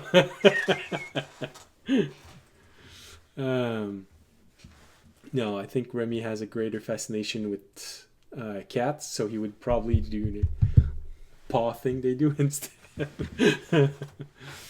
So you see all of your friend going to sleep, and once the room is quiet, Taranad talks to you a bit, Fisher. Says, I've been thinking about all of this. Here's a scary thought for you. Audience is most likely the most powerful caster of your group. Even if you studied magic with everything you had,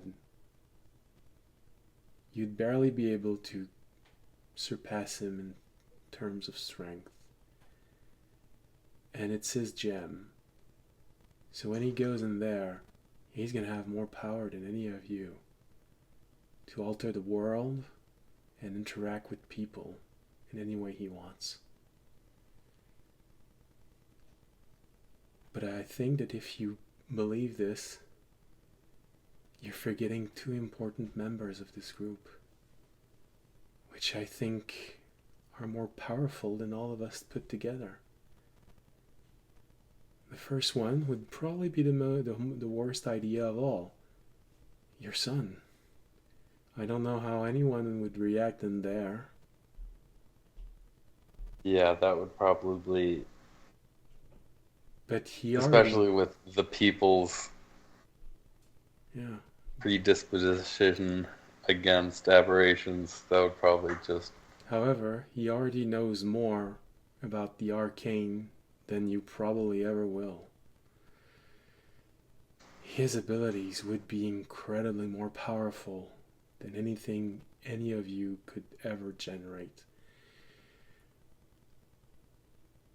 But there is one last party member that could probably do a lot of good.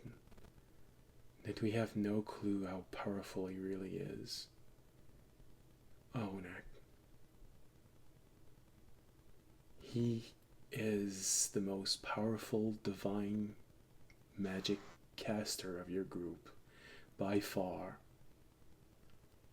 His power is always limited by your power, but have you ever seen him disoriented by the power he gained?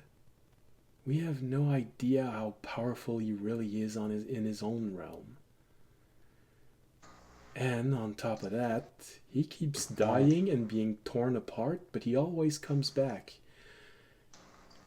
unharmed. That to me sounds like a small god.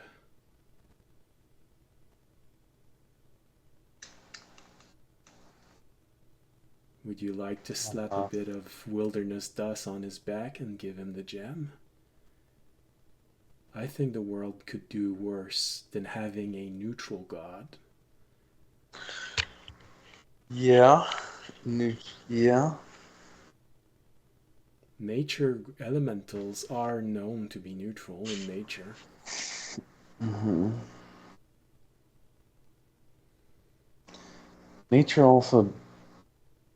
Nature can be harsh, but it is always fair.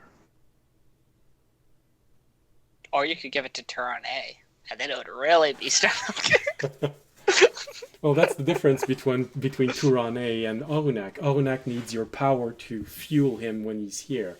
Turan A doesn't need your power, but that's what Taranad is implying. Ohunak may have a whole lot more power than you think. He just is limited by the amount of energy you give him when he comes in here. Mm-hmm. He may already know so much more than you will ever know, each and every one of you, about magic and how this operates. Mm-hmm. I think that is a good thing to keep in mind. Probably, I'll bring it up to everybody, I think, once we get out. Yeah, that's the best way of having a world governed by the best power, letting the tool decide who goes in when he doesn't like the two most powerful casters of the group. Great job. Can go to sleep now. Yeah, well, just because That's not how being in a group works. You don't just get to decide things because you think you're the smartest. What do you mean, think? I think we should fade to black now.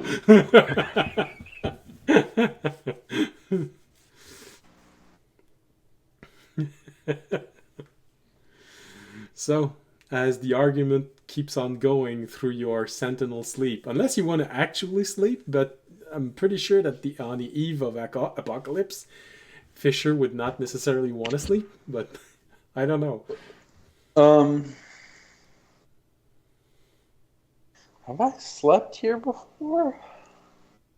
I think you tried. I don't think so. The only thing I'm debating is if trying to figure out how, I mean, dreaming within a dream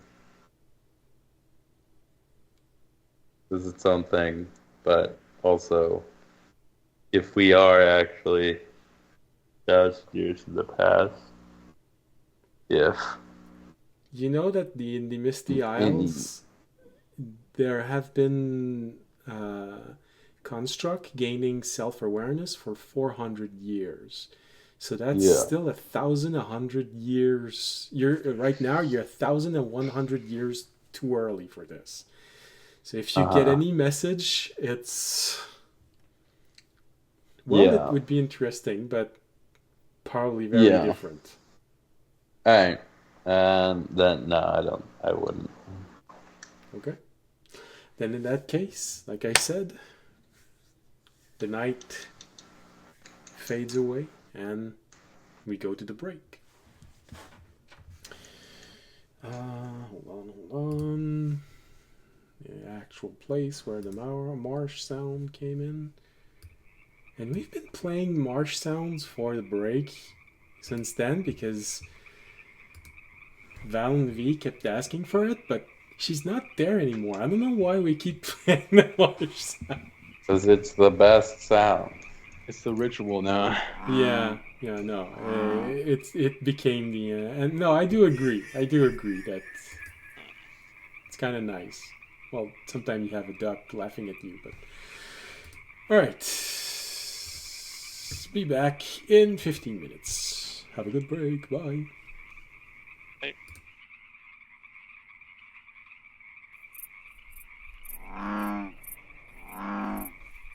Hello. Sorry. Spent so much time discussing the implication of everything that you've all been doing. It's amazing. It's so much confusion.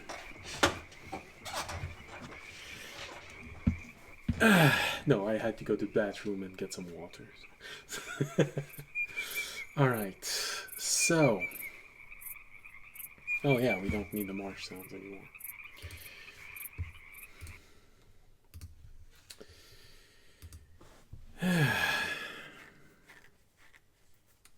The night goes by mostly uneventful. Well, the audience for you spend a little bit of time trying to contact your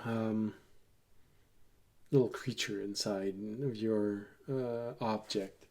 And while you were sleeping, there is a moment where you once again find yourself in an open field in front of this huge tree stump house that your little dragon lives in. And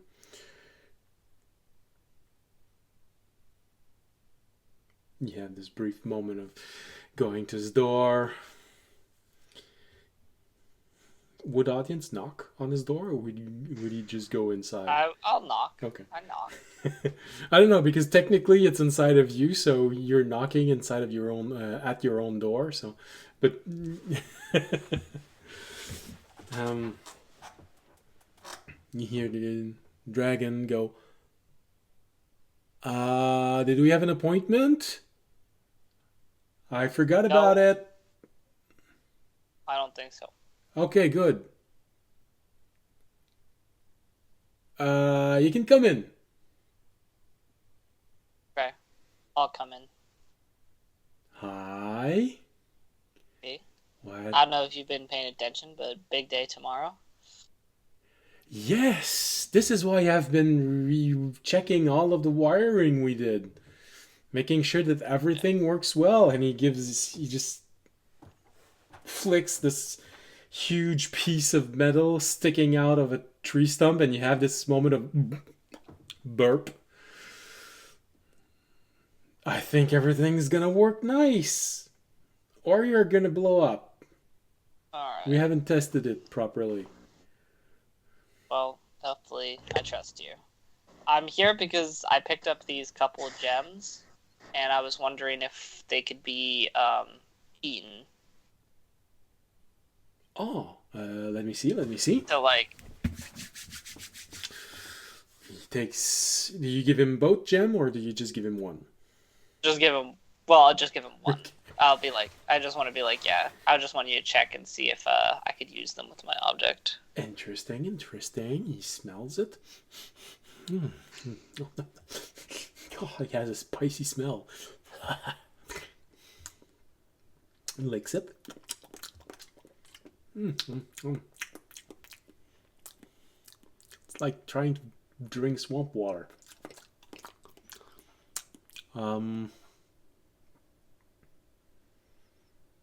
Well, it has a smell and it has a taste, so I think it would work.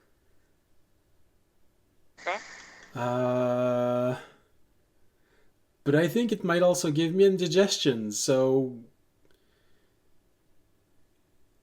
that really would be the only thing you'd be able to do, if I understand this correctly, from there to the end of this dream. Okay. Well, I think the dream's gonna end tomorrow, one way or the other. So Okay. maybe, but yeah, either tomorrow or the next day, guaranteed. Yeah, cool. All right, that was my question. Oh, that's it. Yeah, I mean, how's it going? I could try and I don't know. I could try and pick something up for you while I'm here, but I don't know. It's been tough. I've been very busy. Yeah. They always Maybe I can maybe I can grab some old portraits or something. But the issue is they'll just fade if I try and bring them back. Not if they're magical art. I I'll keep see if saying it to you. You need to find magical art pieces. Okay, I'll try and swipe some magical art pieces before we leave tomorrow. Good. By swipe, I mean ask, since we're all leaving, if I can take some magical art pieces with me. Yes. Wonderful. Okay. Try and find something that speaks to the nature of the world. I think that would look great on this wall. You know what?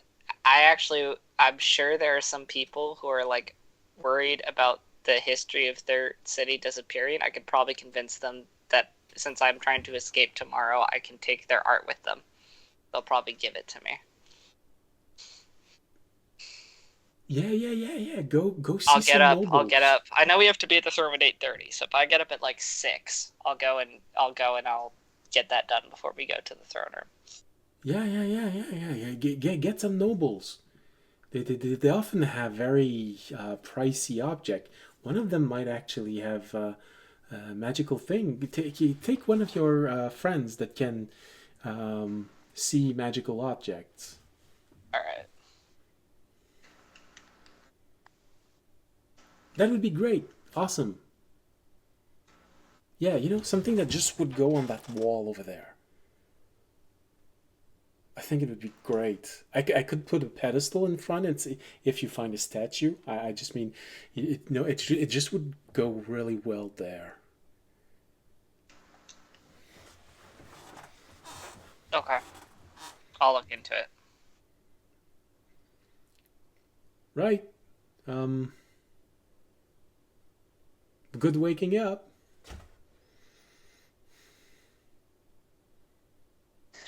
twice. And you gotta leave my home if you want to wake up. Okay. So you're saying I would stay asleep forever if I stay in here? No, someone would probably wake you up eventually. Okay, it's not like I can stay sleeping in here.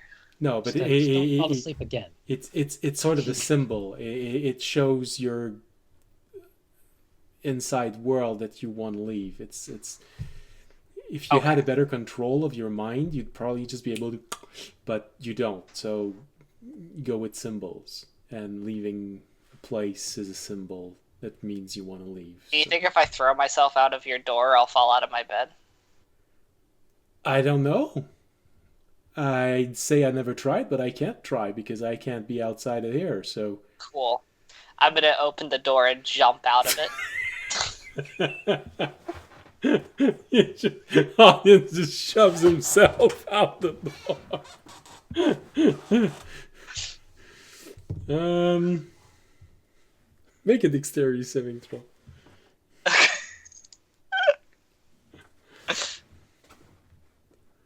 24. Ouch.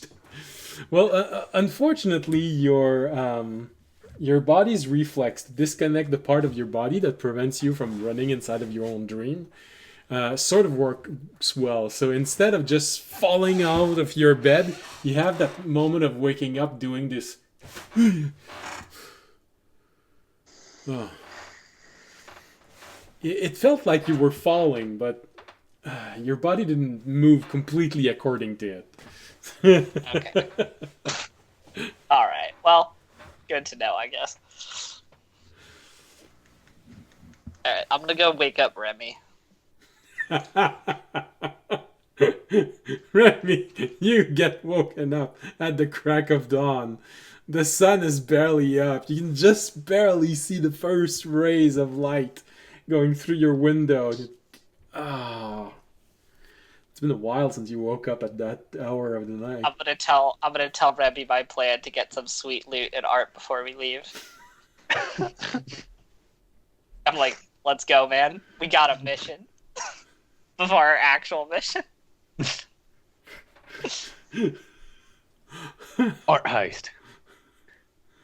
Remy cracks his neck in both directions. A heist or is it a con? Not really a con or a Heist, heist. con. It's you know, Same thing. Strategic different font. looting.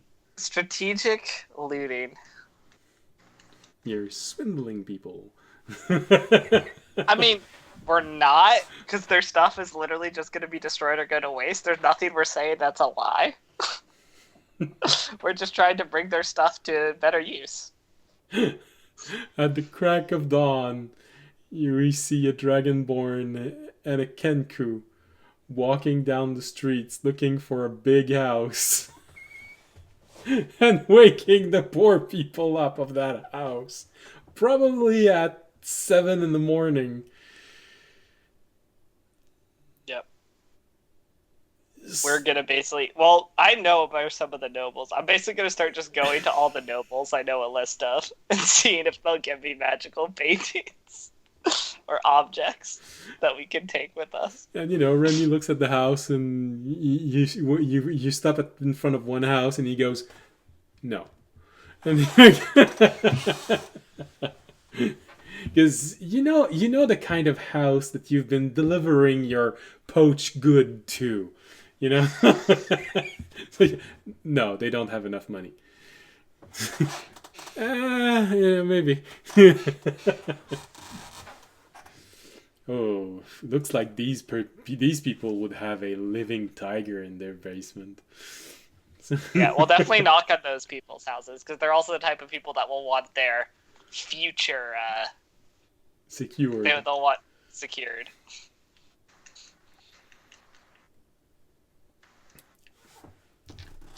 It'll be fine. So, yeah, Remy doesn't like this one. Remy doesn't. No, it's. Oh, damn. My first roll was a 2, so Remy really didn't like that one. You're right in front of it, and he says, hey, what about this one? They look rich, and Remy, you looked at that, and no, that's fake rich. That's not the same. We're looking for real rich.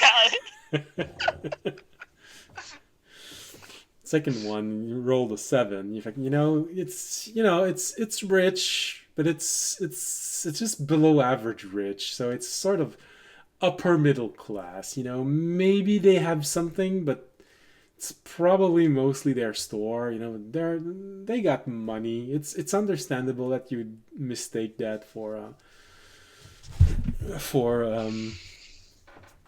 nobility. Yeah. Keep on moving. It's bordering 7:15. I start to have to go back to the castle, and then Remy stops. Just has that moment of, oh. And that's because the dungeon master rolled a natural 20.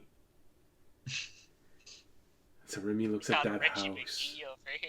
Remy looks at that house.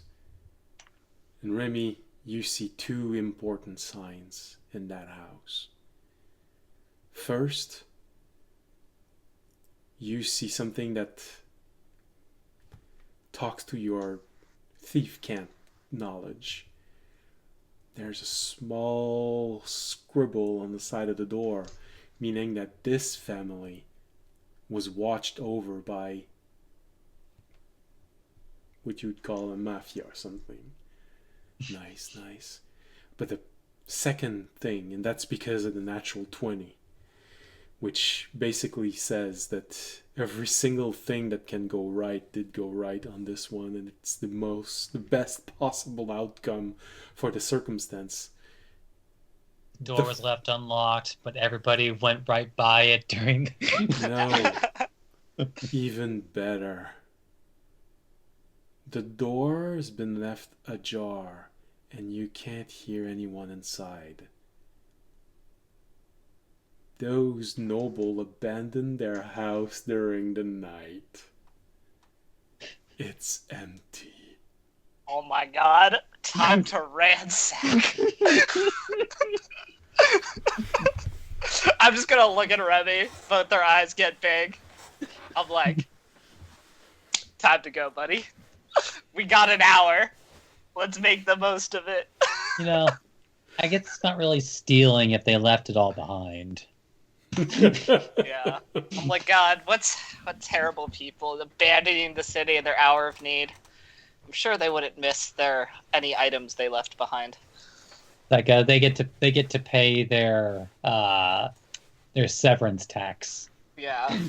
It'd be a shame, if no one collected this. And since everyone will probably be dead by tomorrow, no one will collect it. I guess it's our duty as good citizens of the city to, collect their tax for them. Rebalance the scales of things, Yeah.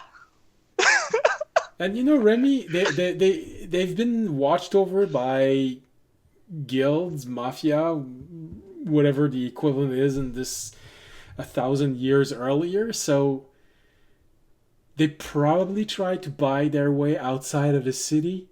So it's not even ransacking. It's really just rebalancing things. They tried to buy their way out of the city. You're here to collect what they should have paid. Collect the payment. Because you know that they probably paid something, but it's not what they should have paid. You know what? This is actually a big enough house. I'm gonna send out a little call to the rest of the group. Hey guys, we're in this house, and can you just I'm gonna send a call to Toby and Fisher. You see me walk out of the door. No, I'm just kidding. Sorry. No. Yeah. What is happening? Unique opportunity. We were looking for nobles that we could take objects from them. We found a house of some nobles abandoned in the night. It's like a super rich house. We're going to go and get some stuff before we go to the throne room if you want to join us, and I'll give them the address. A lot of stuff, very little time, could use some extra hands. Fuck it. I get up. I say goodbye to fuck, I forget his name because I don't have those notes anymore. To the divine dragon? Yeah, the divine dragon. Thank you for this. I gotta go. Well, good luck on your endeavor. Be there for the meeting. I'm sure it will be very interesting and life-threatening. Sounds about right after what happened yesterday. No matter. I'll see you then. Stay alive. Will do. And I'll make my way over there. Okay. You, Fisher, getting out of your sentry rest? I'll go. Might as well. Begrudgingly. I mean, Fisher, if you don't want the stuff, we can. You don't I have didn't to. say that. Like stuff, you know. I'll never say no to stuff. Oh man, and where are you gonna put this? The dimensional storage is already filled to the brim with dragon pieces. Well, actually, this is an interesting thing to test real quick. Okay. Raimi is going to pull out. When I actually don't think I properly got a name for it yet, but I'm just gonna call it portable cabin.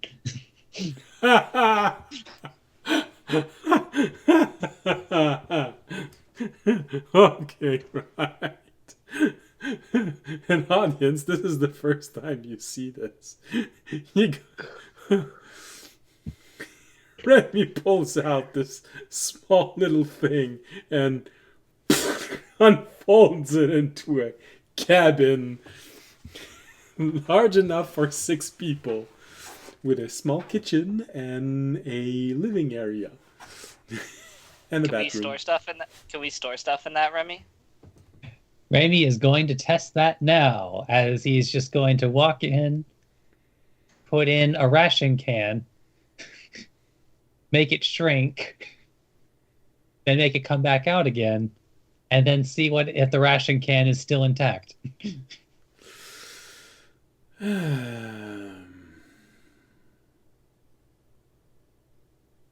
Well, since I'm going off the spell, I'd probably have to say that when you fold the cabin back, it just blops out the ration can. Because the spell does say that when the spell ends, everything gets pushed out of the Raimi snaps his fingers. ration. Darn. Well, anything I could put in my bag or my coin purse, you know, What's that? helps.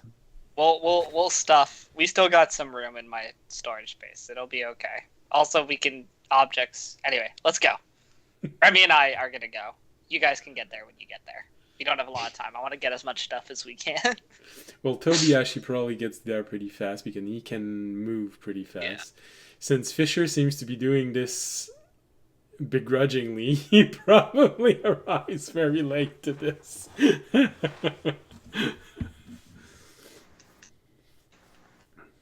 Alright, so...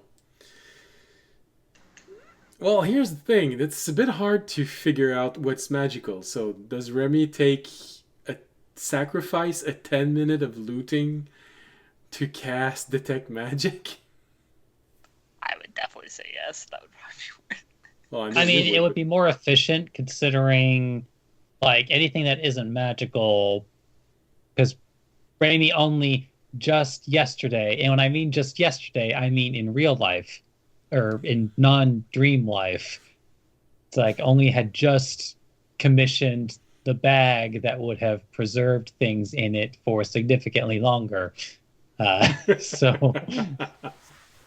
Literally, only magical things are things that we can actually take. So, well, it's a large house. It definitely reeks of nobility, and you have a wide variety of possibilities when you're looking at everything that's in there. Of course, there is the usual jewelries. You find small box with jewelries, probably from the noble women of the house. You find a few interesting jewelry from probably the noble men of the house. There are two other rooms which you probably associate with their children. Well, of course, they took more, but they didn't take everything. There's a variety of things that can actually be worth something. Clothes, of course, because they're nobles. They would have been made out of very rich material. Some of them also have small inlaid gems in it. Things that are subtle enough to not have them cost an arm and a leg to make, but that would definitely draw the attention of anyone inside of a large ballroom or something like this. So here's what I know about nobility and what audience would be looking for. People like this want to impress people, and so people like this are going to have a guest or part or somewhere where they want to show off all their expensive stuff, a room that they would invite other nobles to. And that is what audience is going to be looking for, is that room where they would want to be showing off all their really expensive stuff to impress other nobles. Okay, so sort of a display room. All right. So not paying attention to the smaller rooms and to the secondary rooms, the different hallways, because the different hallways also do have things that may look interesting. Pots, vase, some paintings. Well, if Remy points out something magical, audience will grab it as they're walking. But if it's not magical, I'm not bothering with it. Okay. So none of these things are magical. Remy, you sort of have that odd reflex of a thief, of entering this house and entering a room and realizing that, oh, magic in this room. The doorway has been secured, and that feels like something that can identify. Ah, never mind. They're not going to be back in time. Who cares? So no one's going to care that we've been seen. This place probably going to be destroyed in the morning. Then you have that moment of in the morning, in 4 hours. 5 hours. So go down the corridors. Tobiyashi, you arrive not too long after that, and you enter. So you were aware of everything that I'm describing, except that you can't identify what is magical or not. So Remy, Toby, your job is to grab all the money and gems you see. We'll look for magical stuff. I was gonna start looking for that, and then if I could find any, maybe like false bottoms of drawers or hidden compartments anywhere. Maybe they're hiding stuff. Make an investigation roll. Because they were looking. My phone. They're rich people.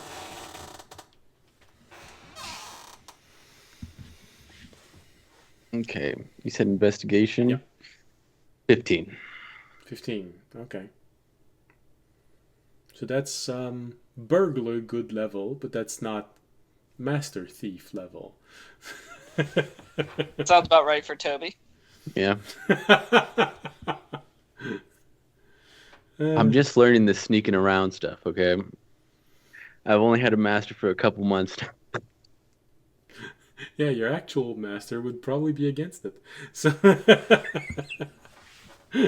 gotta worry about that. Yeah, no, you just swore on him. That's okay. Yet. So Yet. All right. So yeah, you do look around. You go immediately for the rooms where there could be more jewelries and stuff, things like this. Maybe a place where No, that would be more audience, where audience would go. All right, so you'd probably go to the main entrance, main living room, the bedrooms, try and find those elements, maybe studies and things like this. They do have an interest, a small library in there. Small library, not a big library. Yeah. They actually had all the books we needed in there. We just never checked. Yeah, you never ask. There's this book called Portals for the Dummy. Damn it! No. Damn. So yeah, you look around. You do find a few things. You don't find anything that is extremely difficult to find, but maybe that's just because there's nothing. You can't know for sure. Maybe they're just not that imaginative. You do find a few things, hidden compartment. Oh goodness, you find this lovely little potion. It's all glittery inside. It could be interesting. You find a few gems of greater importance in double bottom in jewelry box. You find this small box that was inside of a box, but this one is pretty tightly locked. I mean, you can try and unlock it with a sleight of hand, but you also know that it's probably Remy level sleight of hand that you need. But yeah, you can try. I'll wait. Okay. So, yeah, jewelry, better jewelry, 2 potions that were hidden somewhere. One in a interesting bottle, like I said, it glitters, and the other one is in a flat bottle, and one that has a very large body. It doesn't go very high. It's sort of a phosphorus green liquid inside. It's not a big potion, so you're guessing that there's just enough for a single use. Mm-hmm. And it was in the room of of what you think is one of the children. So probably not an effect that an adult would look for, but someone that's more trying to prove themselves would want. So, I'll make a list of jewelry. Okay. So you don't have to just keep it written somewhere. Okay. While this is happening, Fisher, you arrive probably 20 minutes before you need to leave this place. Begrudgingly, you hear inside of the house. That's Fuck my hand. And you hear that just as you were thinking. That's probably not Remy. He's more discreet. Okay, that's right.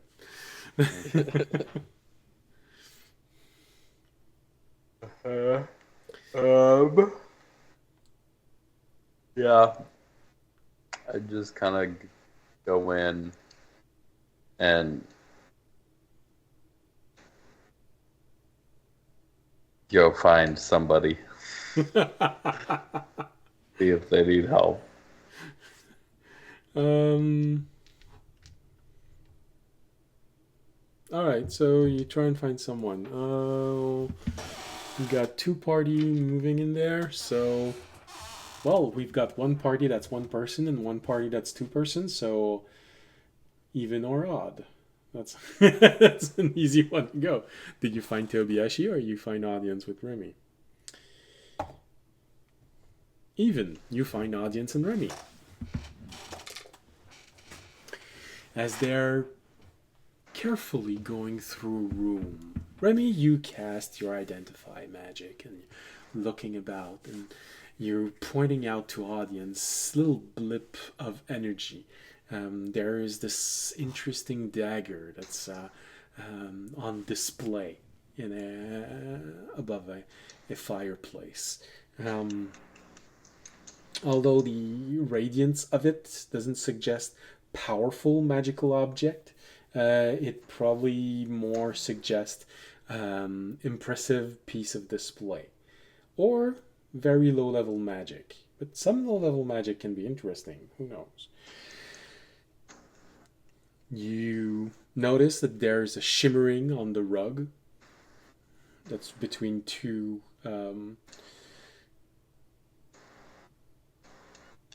chairs. Okay, it's interesting.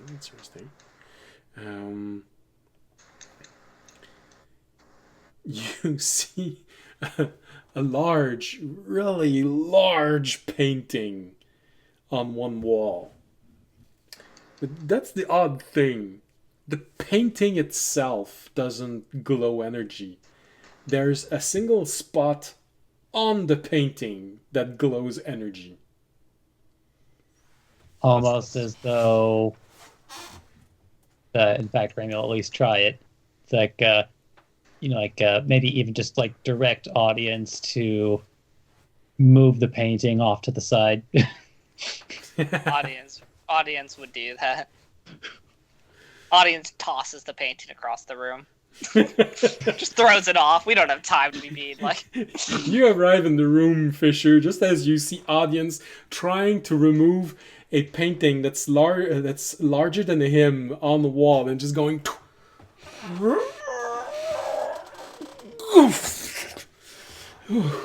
Just so we know these people aren't coming back, right? Yeah. Okay, good. Because you're rummaging through their house like raccoons. Yeah. We're just the first people to be doing this. But we're the only ones who actually will matter, because everyone else will die. Uh-huh. Now, here's the thing, Remy. You have that moment when audience take the painting and throws it to the side. It's when he throws it to the side that you notice that the dot of magic moves with the painting and just falls to the ground with the painting. And then it becomes it's like you've just become a cat, because you see that little dot of magic just going and starts moving about the room. Get it!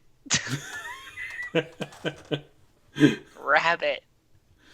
So, I guess, so it's basically like flitting all around, or? No, it's moving on surface. As if it's sliding in the room. It was on the painting, but when you threw the painting, the dot slid off the painting and went on the floor. And now it's moving on the floor like this. But you see a rug and you see it just going slightly over the rug and keep on moving like this. Okay, then Remy will actually run after it and try to actually catch it with his hands. All right. Make it sleight of hand. Sleight of hand. Oh.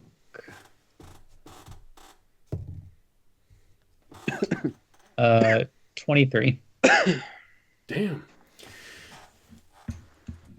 You have that moment where, oh yeah, that's right. Fisher said he was helping. You get advantage. Okay. I just see a Fisher appear. I'm just like, Fisher, grab it. You don't even know what. Even better, 28. You're actually very lucky, because I rolled a total of 26. So I was gonna say you try and grab it and it escapes, but you have that moment of you grab it and suddenly you see it moving and you realize it's a living image. It doesn't make any sound, but you see the image of someone swearing appearing on the floor just as you slide and grab it, and it just slides off. You have this moment of, and you see Fisher and you just point to the ground in front of Fisher, and Fisher stops in front of it and you see the picture stop. and you see swear word appearing, and slam! You manage to catch it the second time. But you have a moment there where you're feeling it moving inside of your hand, and you're... Well, how do I capture it for real now? It seems to be stuck under my hands, but what do we do now? I already have the solution for this. It's like Raimi uses his mage hand to pull out his spell book. Trap it in it. And slams his book onto an empty page. Okay. I think I think that should work. Your mage hand takes your book and you open it on an empty page and slam! Make a sleight of hand check. See if you were fast enough.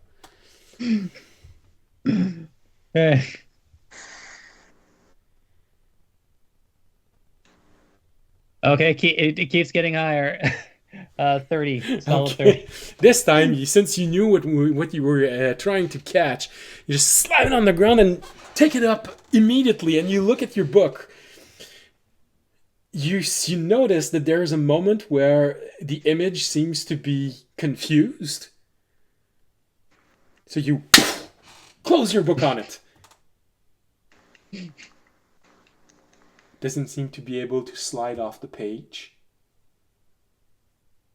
You're not sure what the image is. It just kept moving so fast, and you saw it reacting by showing curse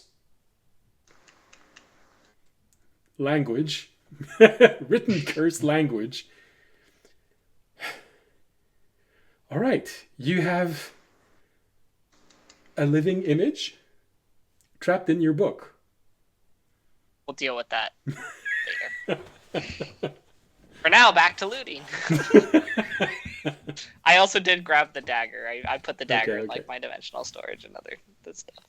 I'm assuming the dagger and the rug. Yeah, the dagger and the rug. Yeah, the rug to Fisher. Here, Fisher, you take the rug.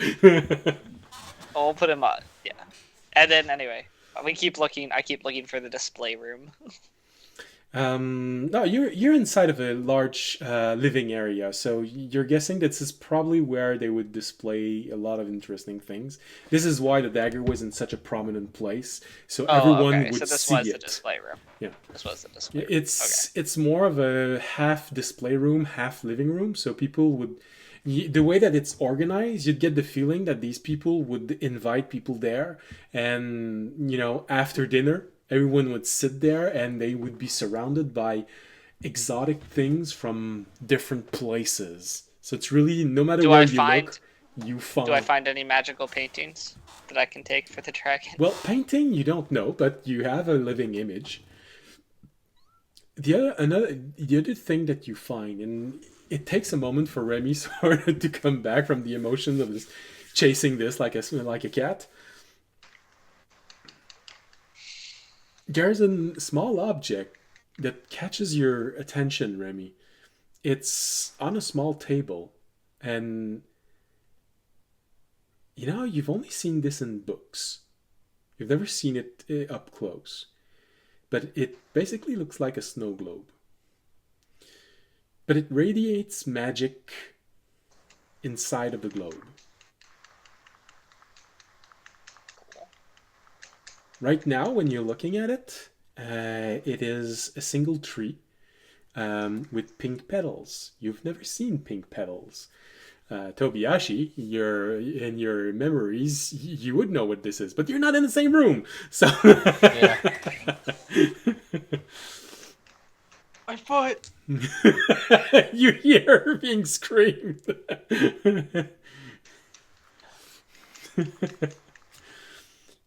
And it's losing leaves, but it never seems to be losing leaves. The leaves are just falling, replacing the snow of a snow globe. That's cool. Roughly the size of an apple.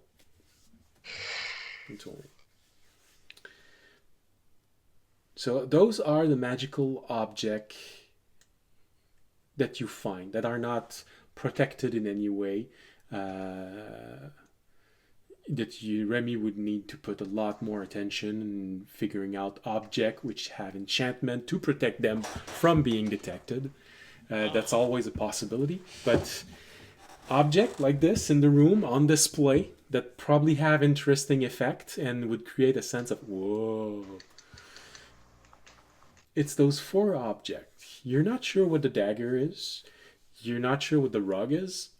Although when you look at it, it does feel like it's not just shimmering, it's the pattern on it. It's slightly shifting. You've seen something similar to that with the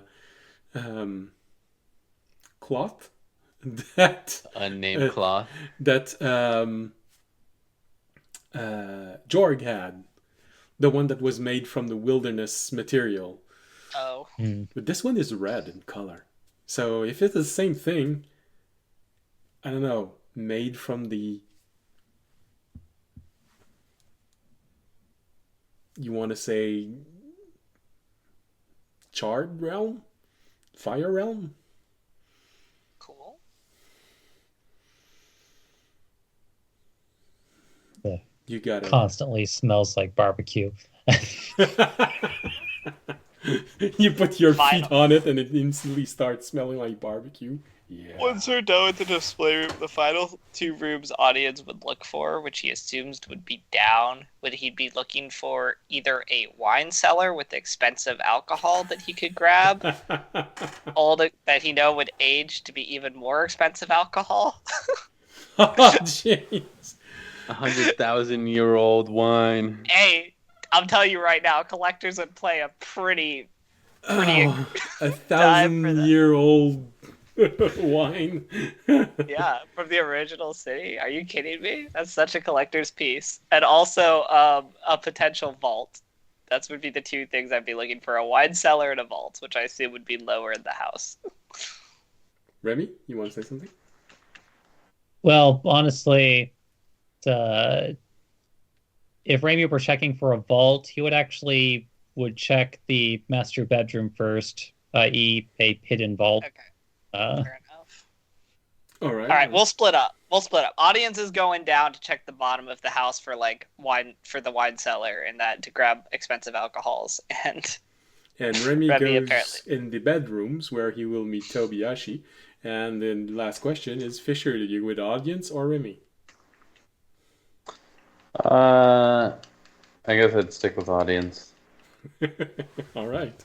So we got Remy and Tobiyashi inside of bedrooms, trying to figure out if people's fascination in drinking old juice, old bacteria. Fisher, it's not my interest in drinking old juice. It's how much a dwarf would potentially pay for an old juice. Well, you do have contact you with seem to spend a lot of money on old juice. It's just raisin aged. That's it. Why are you so? It's also how much it might help my standing when meeting a dragon if I gave them some 10,000-year-old juice. 1,500-year-old. 1,500. Okay, 1,500 year, but still.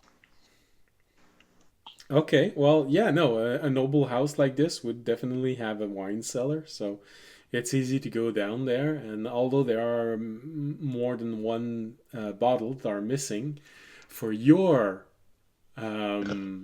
intentions, you're more looking at does the bottle look adequately sealed? Because you know that whatever you take is gonna age. Whatever I take is gonna be aged well. No matter what, by the time I get out. While those noble were worried about a 100-year-old bottle of wine, you don't care how old it is right now. I really don't.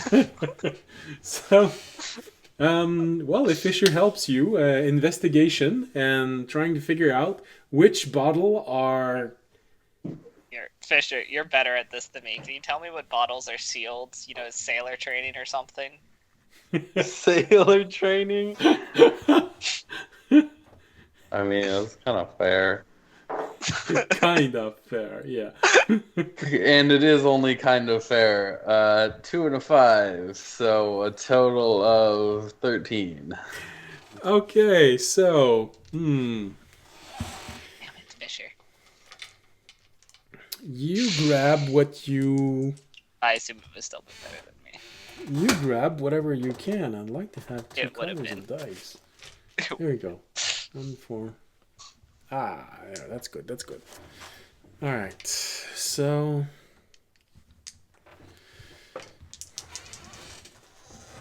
You grab... No,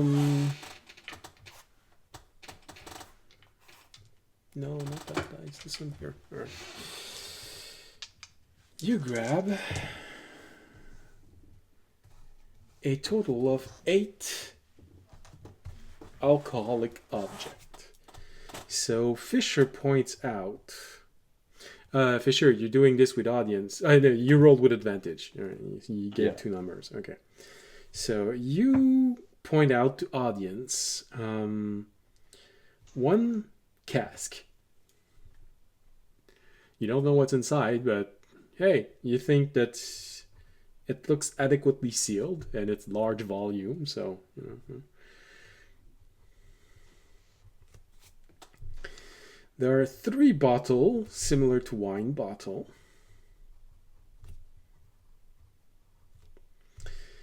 And See if there's a whiskey dwarful like that. Audience. all right. You find 2 bottles that have a smaller, rounder shape when you think, okay, so that's not sure, but just from the color, you'd say it's not sure. It has a golden color, so I will say audience can kind of help with this, just to see if it's Dwarven, because he can read Dwarvish, so he would see if there was writing on it that was in Dwarvish. Okay. So those ones don't have anything Dwarvish written on it. But looking at everything, you find a small place where there are a few Dwarven written label. So you ask Fisher to look at them, and he does identify 2 of them, which seems to be properly sealed. And finally, what other language do you read? Gnomish, Dwarven, Common. Okay. No Elven, unfortunately. Yeah, because that be could there. sell for a lot. Yeah, I know. Fisher, do you speak any? What language do you speak? I speak Goblin Nope. Not great alcohol there. and what's Tyrannid currently on?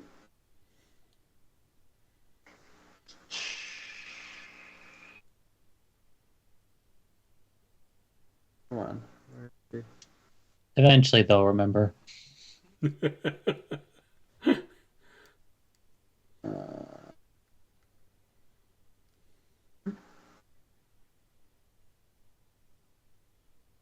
I feel what?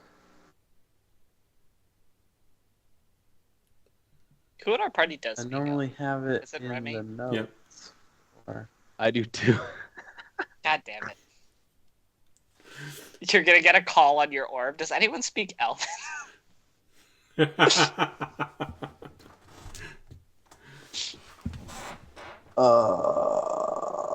It's probably I think it's on Construct right now. Yeah. So no, there are no construct alcohol made. There's no rare. There's Yeah, not that just the one oil. blue. No, not the oil. I was gonna say that blue liquid they gave me that time. Oh yeah. The Construct Bathing team. All right. Well, of course, you can always try and reach out to the group. I mean, there's still another 2 bottles. I would call Toby because I actually know Toby speaks Elven. Okay. Hello?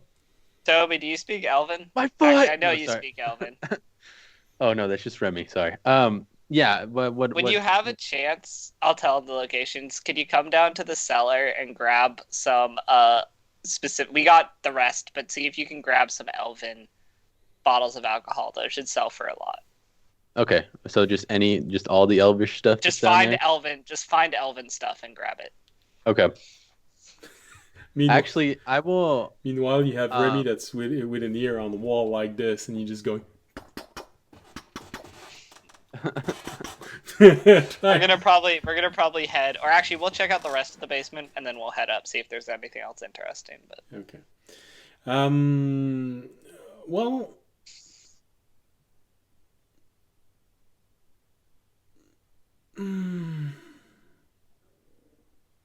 You do get salt.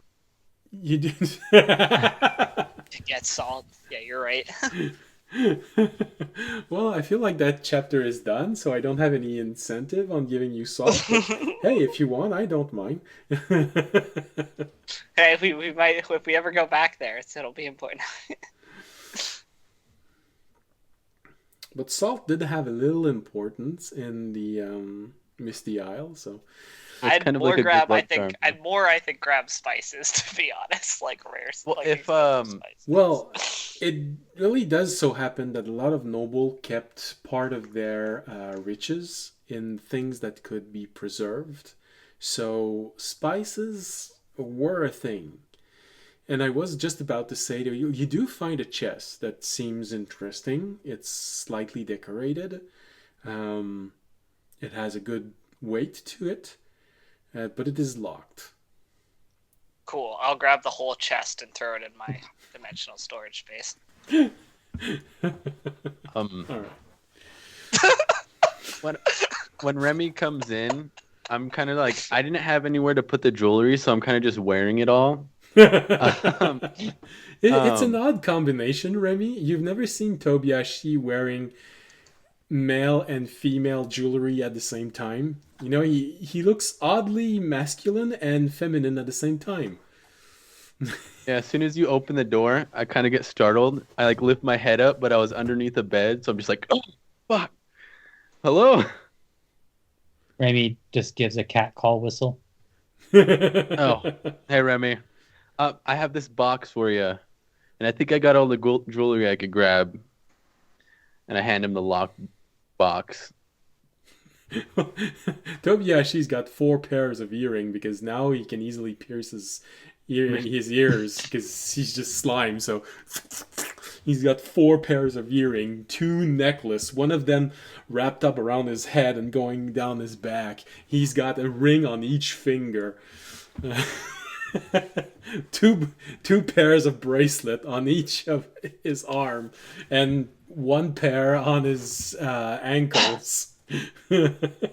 There's a small chain that he's holding when you're entering. You know, it's weird. I didn't think this was the Boelkia. No, you know, he has this odd metal thing that looks like a claw on 1 finger. Look, I'm a dragonborn now. No. Yeah, this is locked. I don't know how to unlock things like you do.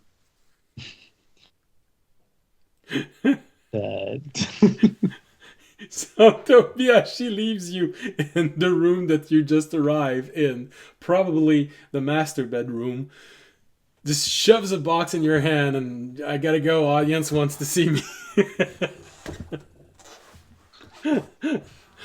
Shrugs. I mean, I guess it'll take a little time to unlock it.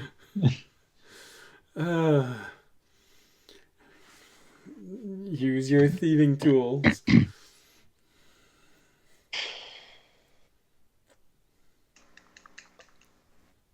Our team of heroes just become burglars. 22. Excuse you. I would say everybody knew this already about Raimi. It's been like Yeah, what do you mean became? What is it called? No, when it's like super old and like you're like digging it up. What is it? We're excavators or what? Archaeologists? Yeah, we're archaeologists at this point. Yeah, exactly. Well, you're archaeologists. We're just doing it Before they die. Yeah, you're looting the Wait at tomb least 80 before it years becomes a before it's tomb. archaeology. Are you really stealing If anything, treasure from a it's tomb even if more you're stealing important it before archaeology it becomes a because tomb? we're getting it before it was destroyed.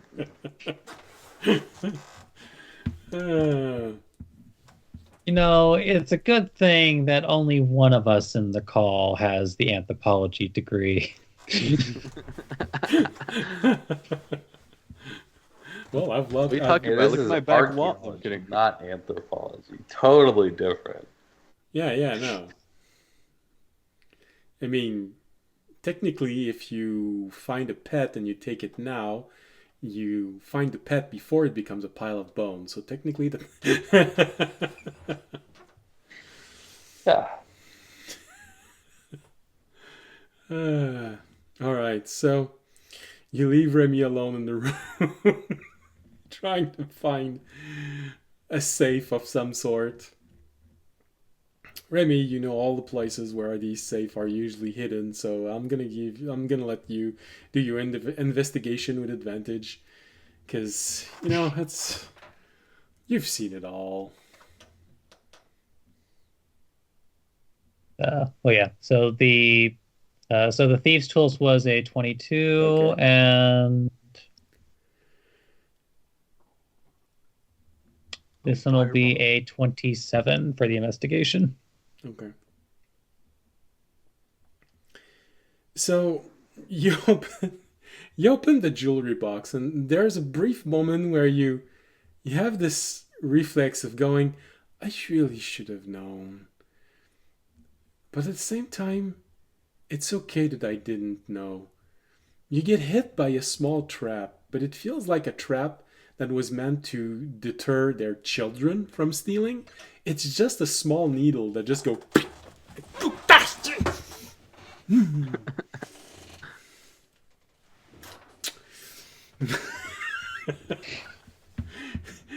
As you lick it like this, it's not even poison.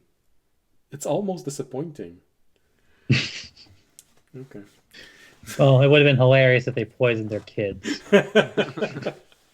So you get, and you got to go to school. And if you don't get A's, I disown you.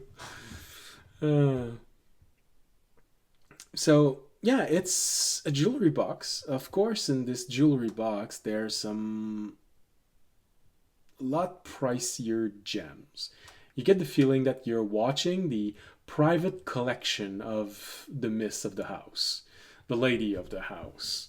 So definitely cleaner jewels, diamonds, ruby, jade, not jade, emerald, sorry. Well, jade is still, but not as much as emerald, I think. But a ring, a necklace, a pair of earring. You look at this and say, oh, the miss of the house had a pierced navel. Interesting, yeah. Well, you know, eventually you do run out of other places to pierce. So. It's been a while since you saw this, but hey, okay. Bit risque. I think it would have been more rare if he'd found a vaginal piercing.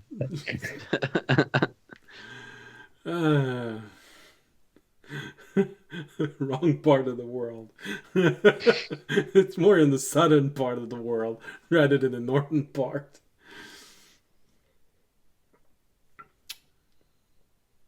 Yeah, a couple of pricier gems and a prick on the finger. He'll just throw it with his gem collection for right now, and then continue his search of the room. Okay. And your investigation was? Yeah, it was a 27. 27. All right. Easily enough. You look around, sort of had this moment of, all right, usually behind a painting, you look at the paintings. No, okay. In a desk in a desk. That feels nearly a safe bet. You go in a desk, you look around. No, okay, not in a desk. Where else could there be something? And you look around, and of course, a round spherical object that you can't see inside. It's either a trigger or it's inside. You go see at this large, looks like an opaque crystal ball, but you take it, look at it from different angle, then eventually you look under it. Ah, yes, of course. There's a small depression here. How you slide your finger across the depression and the ball becomes transparent. The upper part becomes transparent. And you have this. That's a weird object. It feels like the top of it became more than transparent. It feels like it dissolved.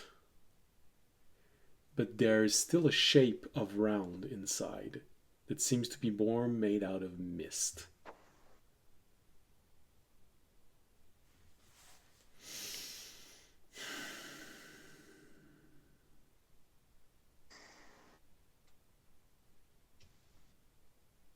If it's a storage device, it means you gotta put your hand inside.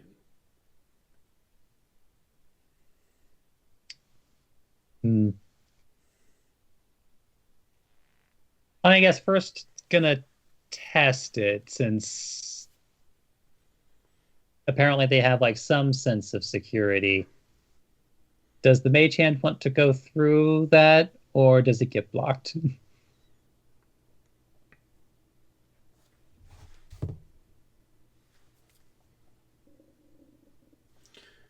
It goes through, but there is a small resistance. As if you're pushing through something that is half solid.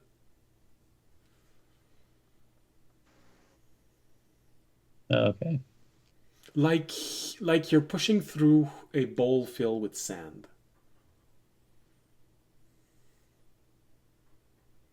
Okay. So then, like, as he's like, I guess, willing it further, does it still keep going, or does it kind of like get stuck? No, it doesn't get stuck. You get a feeling that after maybe a foot, it just slides completely.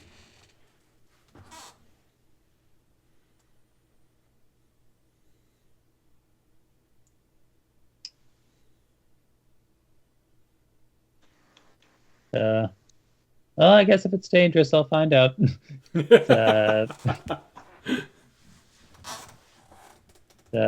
Raymond will then stick his own hand through it. All right, you stick your hand through it. You feel some resistance. Then after maybe a foot, so that's weird. It's a foot long, but it's a hand that you're pushing in. So after pushing your hand nearly all the way through, you feel this space with okay. It feels like it's empty. And then you hear inside of your head this voice saying, "Can I help you, sir? What do you require?" There's nobody around. It's really coming from the middle of your head.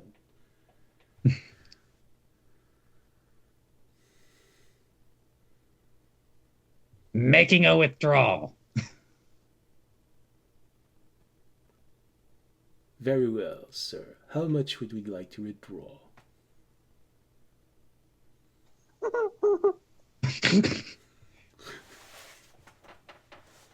Put the money in the Put the money in. A whole lot. I'm sorry, sir. You're gonna have to be more precise.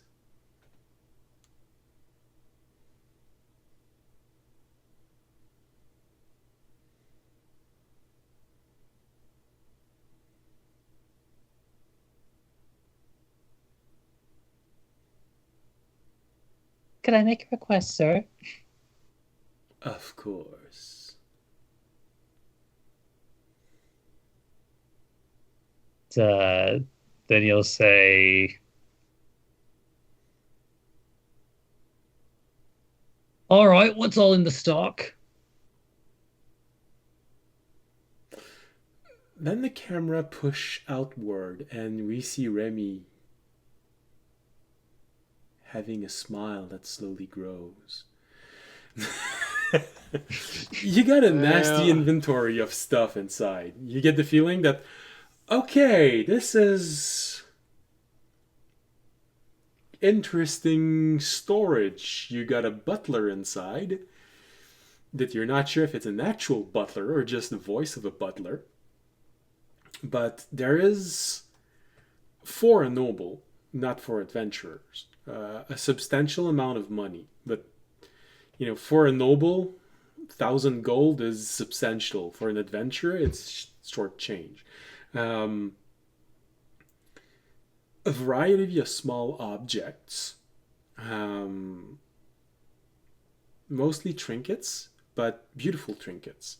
And the voice just tells you the name of each of those trinkets. One of them is a small statue and you hear the name of a place in the world that you've never heard from. And you get a description of how it's made and the material used. And it just keeps on going in a list like this. It's essentially a personal bank. Most of it is not that impressive. But technically speaking, if you left it there and you found it in 1,500 years, it would be a small bank filled with objects 1,500 years old, coming from all over the world. You get the impression that this noble traveled a lot.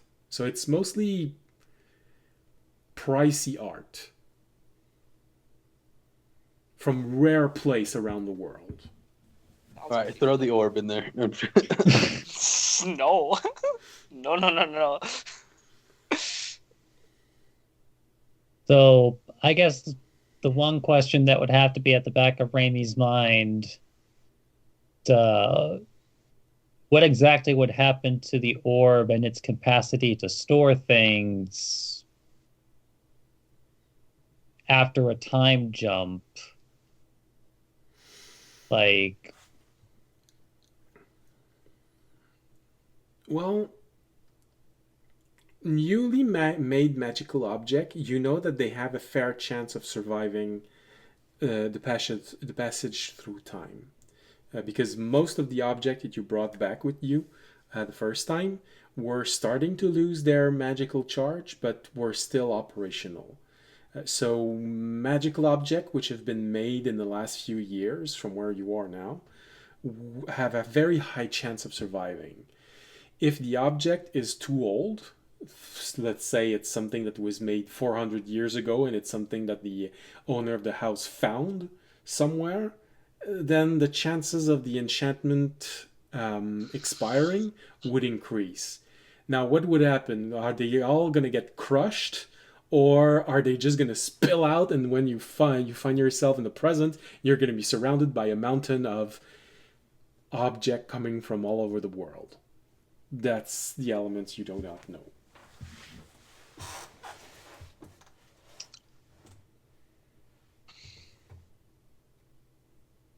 Well, if it works like...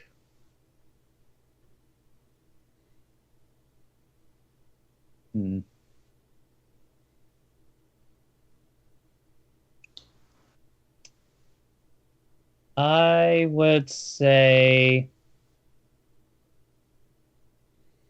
at least just to be on the safe side for a part of it, he'll go ahead and at least withdraw the gold, and he'll take his chance on going back to the present with the orb, hoping that it has enough charge to keep everything in long enough for him to take it all out in a safer spot.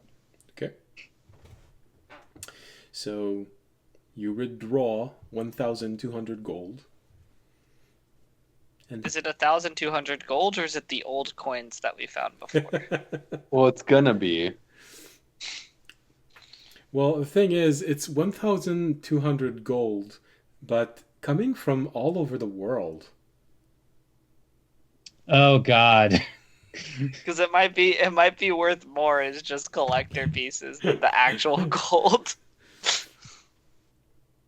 You really found the cache of a person that traveled a lot and brought back a lot of things from all over the world.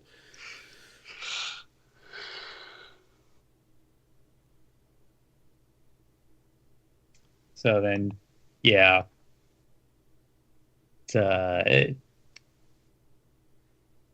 You have this moment when you look at all of those pieces. Hey, that's the head of the queen. That's an elven head. That's a gnomish head. I've never seen a coin with a tiefling head on it. And I have no clue what that creature is. For a second, I didn't realize you were describing the coins, and I was like, "This got dark." This guy is pulling out dark. decapitated heads. They did say he was connected to the mafia, so I mean, Yeah. Find a whole body in there.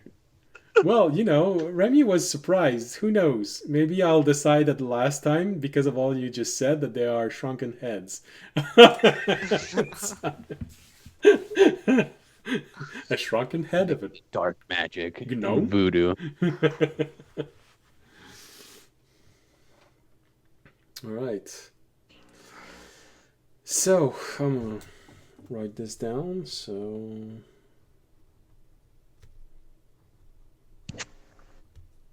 Yeah, I'm at least writing on my side this stuff. did you write all the stuff, or should I be writing some stuff too? I mean, I guess I could go ahead and write the stuff that you found also. So, like, you took the dagger. It was just the dagger, the rug, and then 8 bottles of alcohol so far. dagger, a rug, a snow globe, and a moving picture. Moving picture. Well, that was some of the stuff Remy took. I was saying of the stuff that it, Okay. and then yeah, the 8 bottles of alcohol, a lot of gems or jewelry from Toby. Yeah, I would have just went down there, put all the jewels in his dimensional storage and stuff, and then help them pick up the bottle. Well, you were trying to grab his elven bottles, Yeah, the Elven bottles. which we did. I Now. So it's probably- actually more than 8 bottles because I don't know how I'd many. probably elven keep a bottles we necklace or two for myself, but we don't talk about that. found. That's fine. I'm gonna cutesily call the orb. I just found the orb of holding. It's okay. But yeah, how many elven bottles did Toby find? Elven bottles found a little bit more than just the 8, but according to Fisher, properly sealed elven bottle, only 2. But you can try Only and 2? take the whole thing. Okay, we'll take the 2, and then audience will chug one. Oh, jeez, Louise! Oh, you drank one of the elven bottles? Yeah, I did drink one of the elven bottles. Okay, so one properly sealed elven bottle. No. One of the not properly sealed, since it's gonna go to Oh, waste anyway. okay. Okay, so the easy question for you, audience, is when you say chug, do you mean a swig or do you empty it in your mouth? No. I take like a couple swigs. Okay. I am going to a throne room meeting after this. I'm not trying to get Yeah, hammered. make a Constitution saving throw. Elven alcohol is powerful.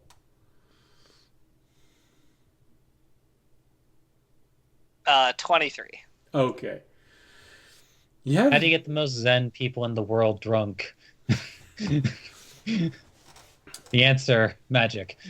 Yeah, because a lot of elven wine is literally distilled essence of sun or bottled aroma of flowers and stuff like this transmuted into liquid.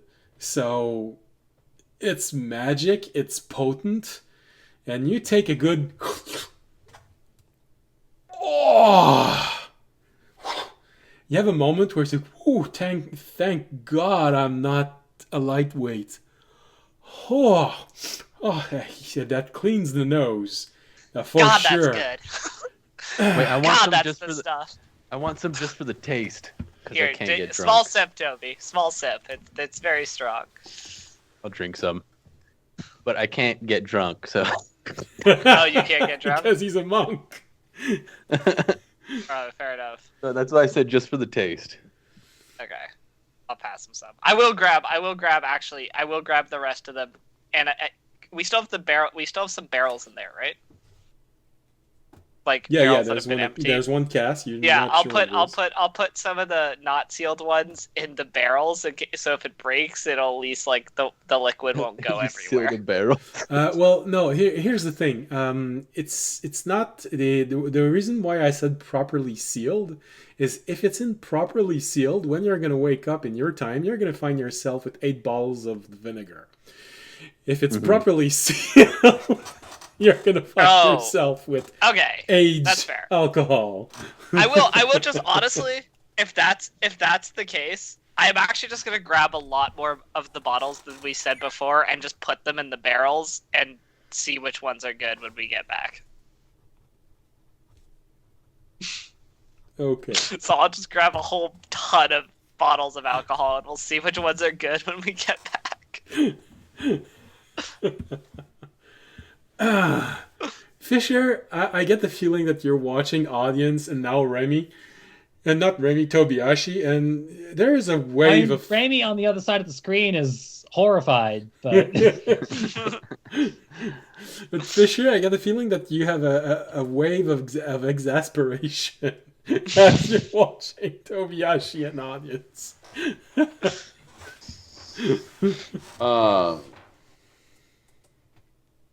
Fisher's, kind of like both doing, is this really the time for this? But then also in the back of his head, he's like, this is where the money comes from. So. this is how we fund our adventures. This is where the money comes from. Fisher, you're disappearing below your nameplate. I can only see your forehead. I'm falling asleep. Okay. It is over. I do need to wake up for work in 4 hours. All right, fun bit, but I think this is an interesting call to go back to what you're supposed to be doing. I think we pretty much got all the loot we're gonna get. All right. For your information, Tobiyashi, this does taste like drinking the scent of prairie flowers. Very nice.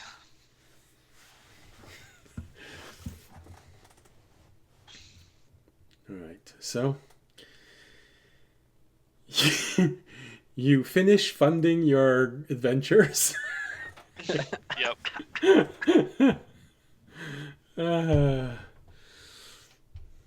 You know, it is interesting to think about how it's like, man, we have no money. We better go have an adventure. Oh, wow, we just got a bunch of money on this adventure.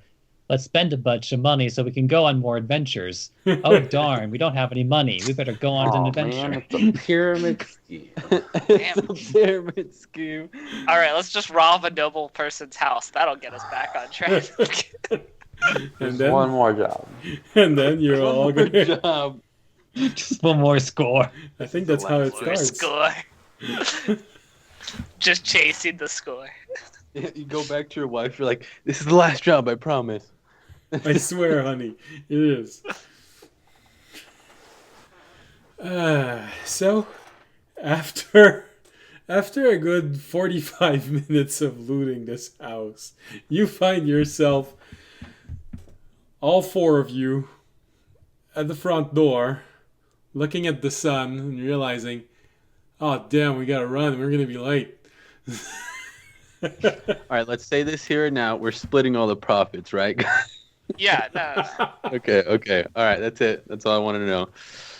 No, it's all going to my church again, Toby. Whoa! All right, I take out my knife. I'm trying.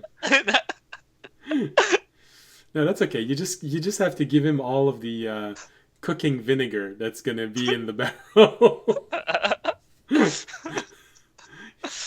It's 1,000-year-old vinegar, you know? Someone might want that. Hey.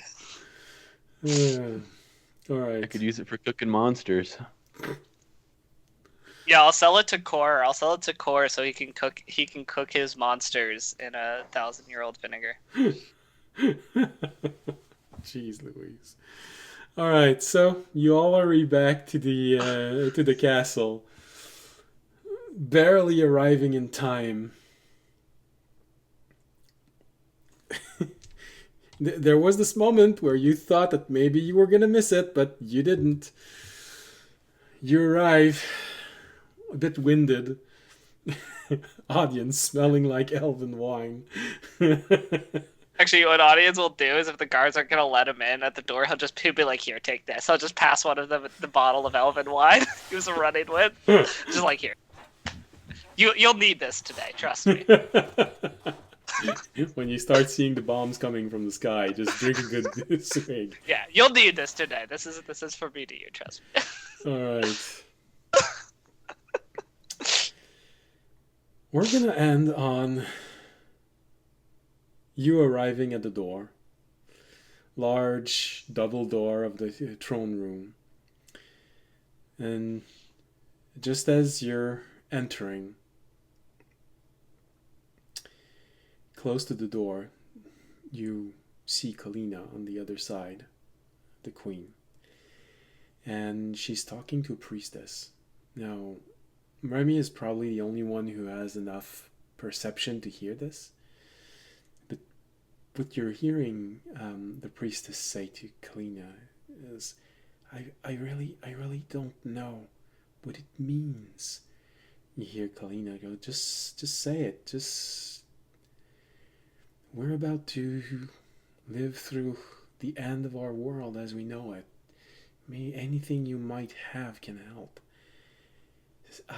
I've been having this dream for the past 2 days.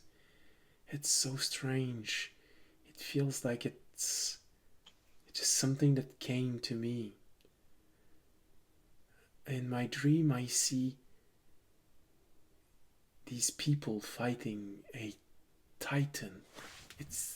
It's huge. Everything they do just doesn't seem to be able to do anything to this monster. But every swing it takes bursts those poor people into blood vapor.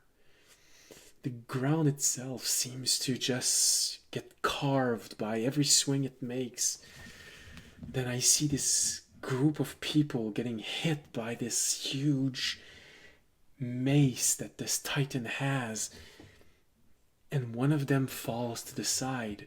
They all look like they're dead, but this one barely manages to crawl away. And this is when I realize that the scale is all wrong. When this person moves away, I see that it's looking down at what looks like a village, and I realize that this person is not a person, it's a titan itself. A titan fighting a titan from the point of view of a titan. But this titan looks at this village and it sees it has guardians. It tries to push into the village, but the guardians manage to push it away. 4 guardians. But it's slowly managing to push through. It's whispering, and someone is helping from inside. I don't know what it means. You see, Kalina, take a moment and think. All right, well, maybe something will happen during the siege. Make sure to tell other priests. Tell the generals. Maybe this survivor is something we should be worried about. Maybe it's not. And Kalina looks at the 4 of you entering. Good, you're on time. You had me worried for a while. Come on, get to the table. We have a lot to discuss. Everyone else, audience, Fisher, Tobiyashi, you just heard them whispering, but Remy, your passive perception is high enough that you heard the entire conversation.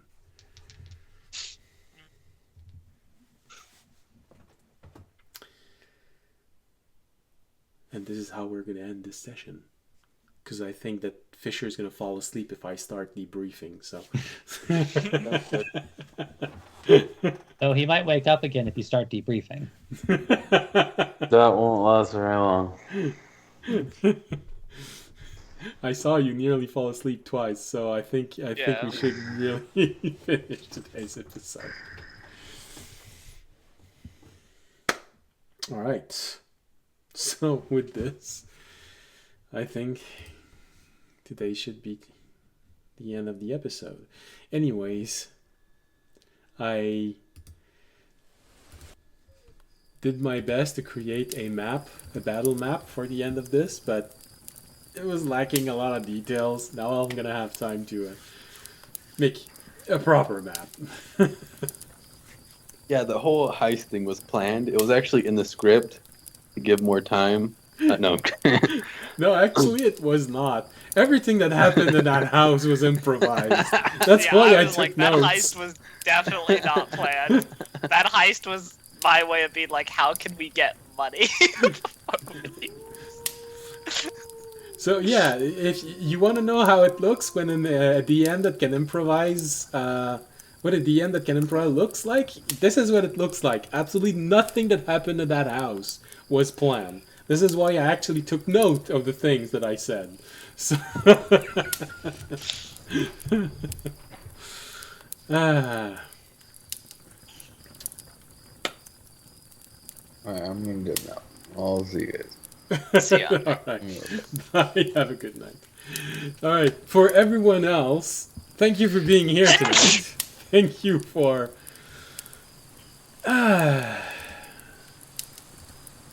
well, especially after last episode. Although, oddly enough, we got our best viewing is in the last 2 months, I think. Even though we had a half episode and it started at midnight Eastern time. So, I don't know, maybe we should start doing episodes at midnight. We're gonna lose Fisher if we do this. But yeah, thank you for being here tonight. Thank you for, well, showing up, and I hope you had a pleasant whatever part of the day it is, wherever you are. Hope you enjoyed the improvisation of a heist, of stealing everything that's in a home, based on a natural 20 rolled on a dice. Alright. Okay. So, like I said, thank you for being here. Thank you for watching. Hope it was a pleasant activity for you. Remember, if you want to support us, you can support us by following us, leaving a like, leaving a comment on Twitch, Twitter, and YouTube. You can, if you want to do more, you can support the stream by making a donation, becoming a Patreon, subscribing on Twitch.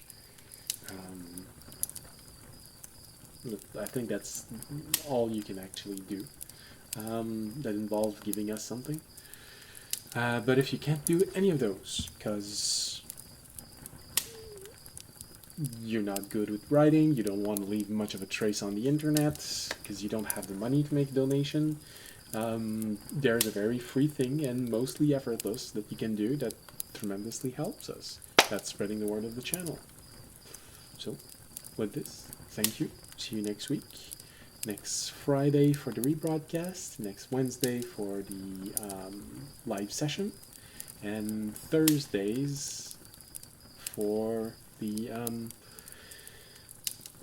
map making stream. Map making. Yeah. Hey, were you there at least once? I probably peeked in a couple times. Oh, damn. All right.